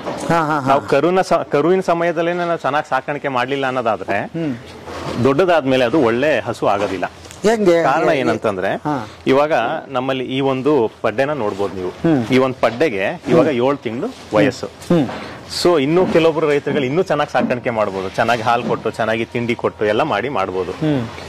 ಇದನ್ನ ನಾವು ಯಾವಾಗ ಅದಕ್ಕೆ ಬೇಕಾಗಿರೋ ಪೋಷಕಾಂಶಗಳನ್ನ ಕೊಟ್ಬಿಟ್ಟು ಬೆಳವಣಿಗೆ ಮಾಡೋದಕ್ಕೆ ಪ್ರೋತ್ಸಾಹ ಮಾಡ್ತೀವಿ, ಒಳಗಡೆ ಇರೋ ಎಲ್ಲ ಆರ್ಗನ್ಗಳು ಅಂದ್ರೆ ಅಂಗಾಂಗಗಳು ಚೆನ್ನಾಗಿ ಡೆವಲಪ್ ಆಗ್ತವೆ. ಒಂದ್ಸತಿ ಚೆನ್ನಾಗಿ ಡೆವಲಪ್ ಆಯ್ತು ಅಂತಂದ್ರೆ ಬ್ರೀಡಿಂಗ್ ಆರ್ಗನ್ಸ್ ಅಂತ ಏನ್ ಹೇಳ್ತೀವಲ್ಲ, ಈ ಬ್ರೀಡಿಂಗ್ ಆರ್ಗನ್ಸ್ ಅಂದ್ರೆ ಜೆನಿಟೇಲಿಯಸ್ ಆಗಿರ್ಬೋದು, ಒಳಗಡೆ ಇರೋ ಒಂದು ಗರ್ಭಕೋಶ ಆಗಿರ್ಬೋದು, ಅದ್ರ ಮತ್ತೆ ಓವರಿಸ್ ಅಂತ ಏನೆಲ್ಲ ಹೇಳ್ತೀವಲ್ಲ, ಇದ್ರ ಉತ್ಪಾದನೆ ಯಾವಾಗ ಆಗ್ತದೆ ಅಂತಂದ್ರೆ ದೇಹದ ಎಲ್ಲ ಸಂಪೂರ್ಣ ಒಂದು ರಿಕ್ವೈರ್ಮೆಂಟ್ ಮೀಟ್ ಆದ್ಮೇಲೆ ನಂತರ ಅದು ಲಕ್ಸುರಿ ಆರ್ಗನ್ ಅಂತ ಹೇಳಿ ಕನ್ಸಿಡರ್ ಮಾಡಿ ಅದರ ಬೆಳವಣಿಗೆ ಆಗ್ತಾ ಹೋಗ್ತದೆ. ಯಾವಾಗ ನಾವು ದೇಹಕ್ಕೆ ಬೇಕಾಗಿರೋ ಒಂದು ಪೋಷಕಾಂಶ ಕೊಡೋದಿಲ್ಲ, ಅದ್ರದ್ದೇ ಕುಂಠಿತ ಆಗಿರ್ತದೆ, ಬ್ರೀಡಿಂಗ್ ಆರ್ಗನ್ಸ್ ಗ್ರೋತ್ ಆಗೋದಿಲ್ಲ. ಅವಾಗ ಏನಾಗತ್ತೆ, ಮೈಕ್ರೋ ಗೊನಾಟ್ಸ್ ಅಂತ ಹೇಳ್ತೀವಿ. ಅಂದ್ರೆ ಅದು ಉತ್ಪಾದನೆ ಆಗೋದು, ಅಂದ್ರೆ ಉತ್ಪಾದನೆ ಒಂದು ಲೆಕ್ಕದಲ್ಲಿ ಹೇಳ್ಬೇಕಂತಂದ್ರೆ ಸರಿಯಾದ ಪ್ರಮಾಣದಲ್ಲಿ ಬೆಳವಣಿಗೆ ಆಗಿರೋದಿಲ್ಲ, ಸಣ್ಣದಾಗಿ ಆಗಿರುತ್ತೆ. ಸೊ ನೋಡೋದಕ್ಕೆ ಕೆಲವೊಮ್ಮೆ ನೋಡಿರ್ಬೋದು ನೀವು, ರೈತರಲ್ಲಿ ಒಂದು 8 ತಿಂಗಳು ವರ್ಷದ ಕರು ಅಂತೆಲ್ಲ ಹೇಳ್ತಿರ್ತಾರೆ. ಈ ಸೈಜ್ ನಲ್ಲಿ ಇರೋದಿಲ್ಲ ಕರುಗಳು, ಹೊಟ್ಟೆ ಬಿಟ್ಕೊಂಡಿರ್ತವೆ. ಇದು ಹೊಟ್ಟೆ ಬಿಟ್ಕೊಂಡಿದೆ ಅಂತ ಹೇಳಿ ಪಶುವೈದ್ಯರಿನ ಹೋಗಿ ನನಗೆ ಜಂತುಹುಳ ಆಗ್ಬಿಟ್ಟಿದೆ ನನ್ನ ಕರುಗೆ, ಜಂತು ಮಾತ್ರೆ ಕೊಡಿ ಅಂತ ಕೇಳ್ತಿರ್ತಾರೆ. ಆದ್ರೆ ಜಂತುಹುಳಿನ ಸಮಸ್ಯೆಯಿಂದಲೂ ಹೊಟ್ಟೆ ಹಾಕೊಳ್ತಾವ. ಆ ತರ ಕೆಲವೊಮ್ಮೆ ಪ್ರೋಟೀನ್ ನ ಕೊರತೆಯಿಂದಲೂ ಆತರ ಹೊಟ್ಟೆ ಹಾಕೊಳ್ತವೆ. ಸೊ ಅದನ್ನ ಐಡೆಂಟಿಫೈ ಮಾಡ್ಬಿಟ್ಟು ನಂತರದಲ್ಲಿ ಅದಕ್ಕೆ ಏನು ಪೋಷಕಾಂಶ ಕೊರತೆ ಇದೆ ಅದನ್ನ ಸರಿ ಮಾಡ್ಕೊಂಡ್ವಿ ಅಂತಂದ್ರೆ ಸರಿಯಾಗಿ ಅಂಗಾಂಗಗಳು ಡೆವಲಪ್ ಆಗ್ತವೆ. ಅದ್ರ ಜೊತೆಗೆ ದನಗಳು ರಿಪ್ರೊಡಕ್ಟಿವ್ ಲೈಫ್ ಸೈಕಲ್ ಜಾಸ್ತಿ ಆಗ್ತಾ ಹೋಗ್ತದೆ. ಸೊ ಕರುವಿನಿಂದ ಸ್ಟಾರ್ಟ್ ಮಾಡ್ಬೇಕು. ನಾವು ಏನನ್ನೇ ಸ್ಟಾರ್ಟ್ ಮಾಡ್ಬೇಕಿದ್ರು ದೊಡ್ಡ ಹಸು ಆದ್ಮೇಲೆ ನಮ್ಗೆ ಅತಿ ಹೆಚ್ಚು ಇಳುವರಿ ಕೊಡಬೇಕು ಅಂತಂದ್ರೆ ಕರುವಿನಿಂದ ಶುರು ಆಗ್ಬೇಕು. ಆರೈಕೆ ಸರಿಯಾಗಿ ಮಾಡಬೇಕು. ಈಗ ಇನ್ನೊಂದು ಹೇಳಿ ನನಗೆ, ಒಂದನ್ನ ನಾನೇನೋ ಮಾಡ್ಬೇಕು, ನಾನು ಡೈರಿ ಫಾರ್ಮ್ ಮಾಡಬೇಕು ಅಂದಾಗ ನನ್ನ ವಾತಾವರಣದಲ್ಲಿ ಬದುಕುತ್ತಾ ಅನ್ನೋದು ಮೊದಲು ನೋಡ್ಬೇಕಾ, ಅಥವಾ ಹೆಚ್ಚು ಇಳುವರಿ ಕೊಡುತ್ತೆ ಅನ್ನೋದು ನೋಡ್ಬೇಕಾ, ಅಥವಾ ರೇಟಲ್ಲಿ ಹೆಚ್ಚು ಕಡಿಮೆ ಇದೆ ಅನ್ನೋದನ್ನ ನೋಡ್ಬೇಕಾ, ಯಾವ್ದನ್ನ ಆಯ್ಕೆ ಮಾಡ್ಬೇಕು ಅಂತೀರಿ? ಈಗ ರಾಸುಗಳ ಸೆಲೆಕ್ಷನ್ ಅಂತ ಬಂದ್ರೆ ಅಥವಾ ಡೈರಿ ಹಸುಗಳ ಸೆಲೆಕ್ಷನ್ ಅಂತ ಬಂದ್ರೆ ನಾವು ಸುಮಾರು ಕ್ರೈಟೀರಿಯಾನ ನೋಡ್ಬೇಕಾಗುತ್ತೆ. ಅದರಲ್ಲಿ ಮೊದಲನೇದಾಗಿ ನಾವು ನಮ್ಮ ರೈತರುಗಳಿಗೆ ಹೇಳೋದೇನಂದ್ರೆ ಜನರಲಿ ಈಗ ಹಸು 2ನೇ ಕರಾವಲ್ಲಿ ಇರುತ್ತಲ್ಲ, ಸೆಕೆಂಡ್ ಲ್ಯಾಕ್ಟೇಷನ್ ಅಂತ ಹೇಳ್ತೀವಿ. 2ನೇ ಕರಾವಲ್ಲಿ ಇರ್ತಕ್ಕಂಥ ಹಸುನ ತಗೊಂಬಂದ್ರೆ ಬೆಟರ್ ನಮ್ಮ ರೈತರಿಗೆ. ಏನಕ್ಕೆ ಅಂದ್ರೆ ಅಲ್ಲಿಂದ ಮಿಲ್ಕ್ ಈಲ್ಡ್ ಜಾಸ್ತಿ ಆಗ್ತಾ ಬರುತ್ತೆ. ಫಸ್ಟ್ ಲ್ಯಾಕ್ಟೇಷನ್ಗಿಂತ 2ನೇ ಕರಾವಲ್ಲಿ ಅಥವಾ 2ನೇ ಲ್ಯಾಕ್ಟೇಷನ್ ಅಲ್ಲಿ ಹಾಲಿನ ಉತ್ಪಾದನೆ ಜಾಸ್ತಿ ಆಗುತ್ತೆ. ಸೊ ಸಬ್ಸಿಕ್ವೆಂಟ್ ಆಗಿ ಜಾಸ್ತಿ ಆಗುತ್ತೆ, ನಂತರ ಕಡಿಮೆ ಆಗ್ತಾ ಬರುತ್ತೆ. ಅಂದ್ರೆ ಒಂದು ಹಸು ತನ್ನ ಜೀವಿತಾವಧಿಯಲ್ಲಿ ಎಷ್ಟು ಕರಾವುಗಳಿರುತ್ತೋ ಅದರಲ್ಲಿ 2ನೇದು 3ನೇದು 4ನೇದು ಇದು ಜಾಸ್ತಿ ಇಳುವರಿ ಬರುತ್ತೆ. ಸೊ ಹಾಗಾಗಿ ನಾವು ನಮ್ಮ ರೈತರಿಗೆ 2ನೇ ಕರಾವಲ್ಲಿರ್ತಕ್ಕಂಥ ಹಸುಗಳನ್ನ ಕೊಂಡ್ಕೊಳ್ಳಿ ಅಂತ ಹೇಳ್ತೀವಿ. ಜೊತೆಗೆ ವಯಸ್ಸು ತುಂಬಾನೇ ಮುಖ್ಯ. ಸೊ ವಯಸ್ಸು ಹೆಂಗೆ ತಿಳ್ಕೊಳ್ಳೋದು ಅಂತ ಹೇಳಿದ್ರೆ ಡೆಂಟಿಷನ್ ಅಥವಾ ಹಲ್ಲನ್ನ ನೋಡ್ಬಿಟ್ಟು ನಾವು ತಿಳ್ಕೊಬಹುದು. ಜನರಲ್ ಆಗಿ ಮೊದಲನೇ 2 ಹಲ್ಲು ಸಂಪೂರ್ಣವಾಗಿ ಬೆಳಿಬೇಕಂದ್ರೆ 2.5 ವರ್ಷ ಬೇಕಾಗುತ್ತೆ. 4 ಹಲ್ ಬೆಳಿಬೇಕಂದ್ರೆ ಮತ್ತೆ 2 ಹಲ್ ಬೆಳಿಬೇಕಾಗುತ್ತೆ ಅಂದ್ರೆ 1.5 ವರ್ಷ ತಗೊಳುತ್ತೆ. ಅಂದ್ರೆ 4 ಹಲ್ಗೆ 4 ವರ್ಷ ಅಂತ ಅರ್ಥ. ಹಾಗೆ ಪ್ರತಿ 1.5 ವರ್ಷಕ್ಕೆ ಒಂದು ಪೇರ್ ಹಲ್ಲು. ಎಷ್ಟು ಹಲ್ಲು ಇರುತ್ತೆ? ಟೋಟಲ್ ಆಗಿ ಮುಂದೆ 8 ಹಲ್ ಇರುತ್ತೆ. ಸೊ ಮೇಲ್ಗಡೆ ಹಲ್ ಇರೋದಿಲ್ಲ, ಅದನ್ನ ಡೆಂಟಲ್ ಪ್ಯಾಡ್ ಅಂತ ಕರಿತೀವಿ. ಹಲ್ ಇರೋದಿಲ್ಲ, ಮೇಲ್ಗಡೆ ಹಲ್ ಇರೋದಿಲ್ಲ ಹಸುನಲ್ಲಿ, ಗಮನಿಸಿ, ಅದು ಡೆಂಟಲ್ ಪ್ಯಾಡ್ ಅಂತ ಕರಿತೀವಿ. ಜೊತೆಗೆ ಹಸು ಏನು ಕೆಚ್ಚಲಿರುತ್ತಲ್ಲ, ಕೆಚ್ಚಲಿಗೆ ಸಪ್ಲೈ ಆಗೋವಂಥದ್ದು ಒಂದು ವೇನ್ ಇರುತ್ತೆ, ಅದನ್ನ ಮಿಲ್ಕ್ ವೇನ್ ಅಂತ ಕರಿತೀವಿ, ಅಥವಾ ರಕ್ತನಾಳ. ಮಿಲ್ಕ್ ವೇನ್ ತುಂಬಾ ದಪ್ಪವಾಗಿರ್ಬೇಕು, ನೋಡೋದಕ್ಕೆ ಪ್ರಾಮಿನೆಂಟ್ ಆಗಿ ಕಾಣಬೇಕು. ಮತ್ತೆ ಕೆಚ್ಚಲಿಗೆ ಸಪ್ಲೈ ಆಗಿರ್ತಕ್ಕಂಥ ಎಲ್ಲ ಮಿಲ್ಕ್ ವೇನ್ಸ್ ಅಥವಾ ರಕ್ತನಾಳಗಳು ಪ್ರಾಮಿನೆಂಟ್ ಆಗಿದ್ರೆ ಆ ಹಸು ಈಲ್ಡ್ ಚೆನ್ನಾಗಿದೆ, ಇಳುವರಿ ಚೆನ್ನಾಗಿದೆ ಅಂತ ಅರ್ಥ. ಸೊ ಇದನ್ನೆಲ್ಲ ಕ್ರೈಟೇರಿಯಾನ ನಾವು ನಮ್ಮ ರೈತರಿಗೆ ಹೇಳ್ತೀವಿ ಅವರು ಕೊಂಡ್ಕೊಳ್ಳುವಾಗ. ಸೊ ನಂತರ ನೀವು ಬ್ರುಸೆಲ್ಲಾ ಅಂತ ಕೇಳ್ತಾ ಇದ್ರಿ. ಸೊ ಬ್ರುಸೆಲ್ಲಾ ಅಥವಾ ಕಂದು ರೋಗ ಅಂತ ಹೇಳ್ತೀವಿ. ಕಂದು ರೋಗ ಇರ್ತಕ್ಕಂಥ ಹಸುಗಳ ಹಾಲನ್ನ ನಾವು ಕುಡಿಬಾರದು. ಅದು ತುಂಬಾನೇ ಪಬ್ಲಿಕ್ ಹೆಲ್ತ್ ಇಂಪಾರ್ಟೆನ್ಸ್. ಏನಕ್ಕೆ ಅಂದ್ರೆ ನಾವು ಅದನ್ನ ಪ್ಯಾಸ್ಚರೈಸ್ ಮಾಡ್ದೇನೆ ಕುಡಿದ್ರೆ ಏನಾಗುತ್ತೆ ಅಂದ್ರೆ ನಮ್ಮಲ್ಲೂ ಸಹ ಸುಮಾರು ವ್ಯತ್ಯಾಸಗಳು, ಆರೋಗ್ಯದ ವ್ಯತ್ಯಾಸಗಳು ಆಗೋ ಸಾಧ್ಯತೆಗಳು ಇದೆ. ಸೊ ಆ ಒಂದು ಸೂಕ್ಷ್ಮಾಣು ಜೀವಿಗಳೇನಿದೆ ಅಥವಾ ಕಂದು ರೋಗ ಬರೆಸ್ತಕ್ಕಂಥ ಸೂಕ್ಷ್ಮಾಣು ಜೀವಿಗಳು ಅಥವಾ ಬ್ಯಾಕ್ಟೀರಿಯಾ ಏನಿದೆಯಲ್ಲ, ಬ್ರುಸೆಲ್ಲಾ ಅಬಾರ್ಟಸ್ ಅಂತ ಆ ಒಂದು ಬ್ಯಾಕ್ಟೀರಿಯಾ ಹೆಸರು. ಆ ಬ್ಯಾಕ್ಟೀರಿಯಾ ಅಥವಾ ಸೂಕ್ಷ್ಮಾಣು ಜೀವಿಗಳು ನಮ್ಮ ದೇಹಕ್ಕೆ ಏನಾದ್ರು ಬಂದ್ರೆ ತುಂಬಾ ಅಡ್ಡ ಪರಿಣಾಮಗಳು ಜಾಸ್ತಿ. ಹಾಗಾಗಿ ಆ ಒಂದು ಪಬ್ಲಿಕ್ ಹೆಲ್ತ್ ಇಂಪಾರ್ಟೆನ್ಸ್ ಇಂದ ನಾವು ಏನ್ ಮಾಡ್ತೀವಿ, ಆ ಕಂದು ರೋಗ ಇರ್ತಕ್ಕಂಥ ಹಸುವಿನ ಹಾಲನ್ನ ನಾವು ತಗೊಳ್ಳೋದಿಲ್ಲ. ಸೊ ಅದ್ ಹೆಂಗೆ ಕಂಡುಹಿಡಿತೀವಿ ಅಂದ್ರೆ, ಈಗ ನಮ್ಮ ಅಕ್ಷಯಕಲ್ಪ ರೈತರು ಯಾರೇ ಎಕ್ಸಿಸ್ಟಿಂಗ್ ಇರೋರು ಅಥವಾ ಹೊಸದಾಗಿ ಸೇರ್ಕೊಳ್ಳೋರು ಫಾರ್ಮ್ ರೈತರುಗಳ ಹತ್ರ, ಹಸುಗಳ ಹತ್ರ ನಾವು ವಿಸಿಟ್ ಮಾಡ್ಬಿಟ್ಟು ಫಾರ್ಮ್ಗೆ, ಸೊ ಹಸುಗಳಿಂದ ನಾವು ರಕ್ತವನ್ನ ಕಲೆಕ್ಟ್ ಮಾಡ್ಕೋತೀವಿ. ಸೊ ಅದನ್ನ ಕಲೆಕ್ಟ್ ಮಾಡ್ಕೊಂಡ್ಬಿಟ್ಟು ನಮ್ಮ ಲ್ಯಾಬೊರೇಟರಿನಲ್ಲಿ ಸೊ ಟೆಸ್ಟ್ ಮಾಡ್ತೀವಿ. ಬ್ರುಸೆಲ್ಲಾ ಸ್ಕ್ರೀನಿಂಗ್ ಟೆಸ್ಟ್ ಅಂತ ಇದೆ, ಸೊ RBPT ಅಂತ. ಆ ಟೆಸ್ಟ್ ಏನಾದ್ರೂ ನೆಗೆಟಿವ್ ಬಂದ್ರೆ ಮಾತ್ರ ನಾವು ಆ ಒಂದು ಪರ್ಟಿಕ್ಯುಲರ್ ಹಸುನ ಮತ್ತೆ ಆ ಒಂದು ಫಾರ್ಮ್ ನ ನಾವು ಇಂಡಕ್ಟ್ ಮಾಡ್ಕೋತೀವಿ. ಆ ಒಂದು ಫಾರ್ಮ್ ಇಂದ ಹಾಲ್ನ ನಾವು ತಗೋತೀವಿ. ಇನ್ ಕೇಸ್ ಏನಾದ್ರು ಪಾಸಿಟಿವ್ ಬಂತು ಅಂದ್ರೆ ಬ್ರುಸೆಲ್ಲಾ ಇದೆ ಅಥವಾ ಕಂದು ರೋಗ ಇದೆ ಅನ್ನೋದು ಪತ್ತೆ ಆದ್ರೆ ನಾವೇನ್ ಮಾಡ್ತೀವಿ, ಆ ಹಸುನ ಕಲ್ ಮಾಡಿ ಸಗ್ರಿಗೇಟ್ ಮಾಡಿ ಇಟ್ಕೋಬೇಡಿ ಅಂತಾನೆ ಹೇಳ್ತೀವಿ. ಏನಾಗುತ್ತೆ ಅದರಿಂದ?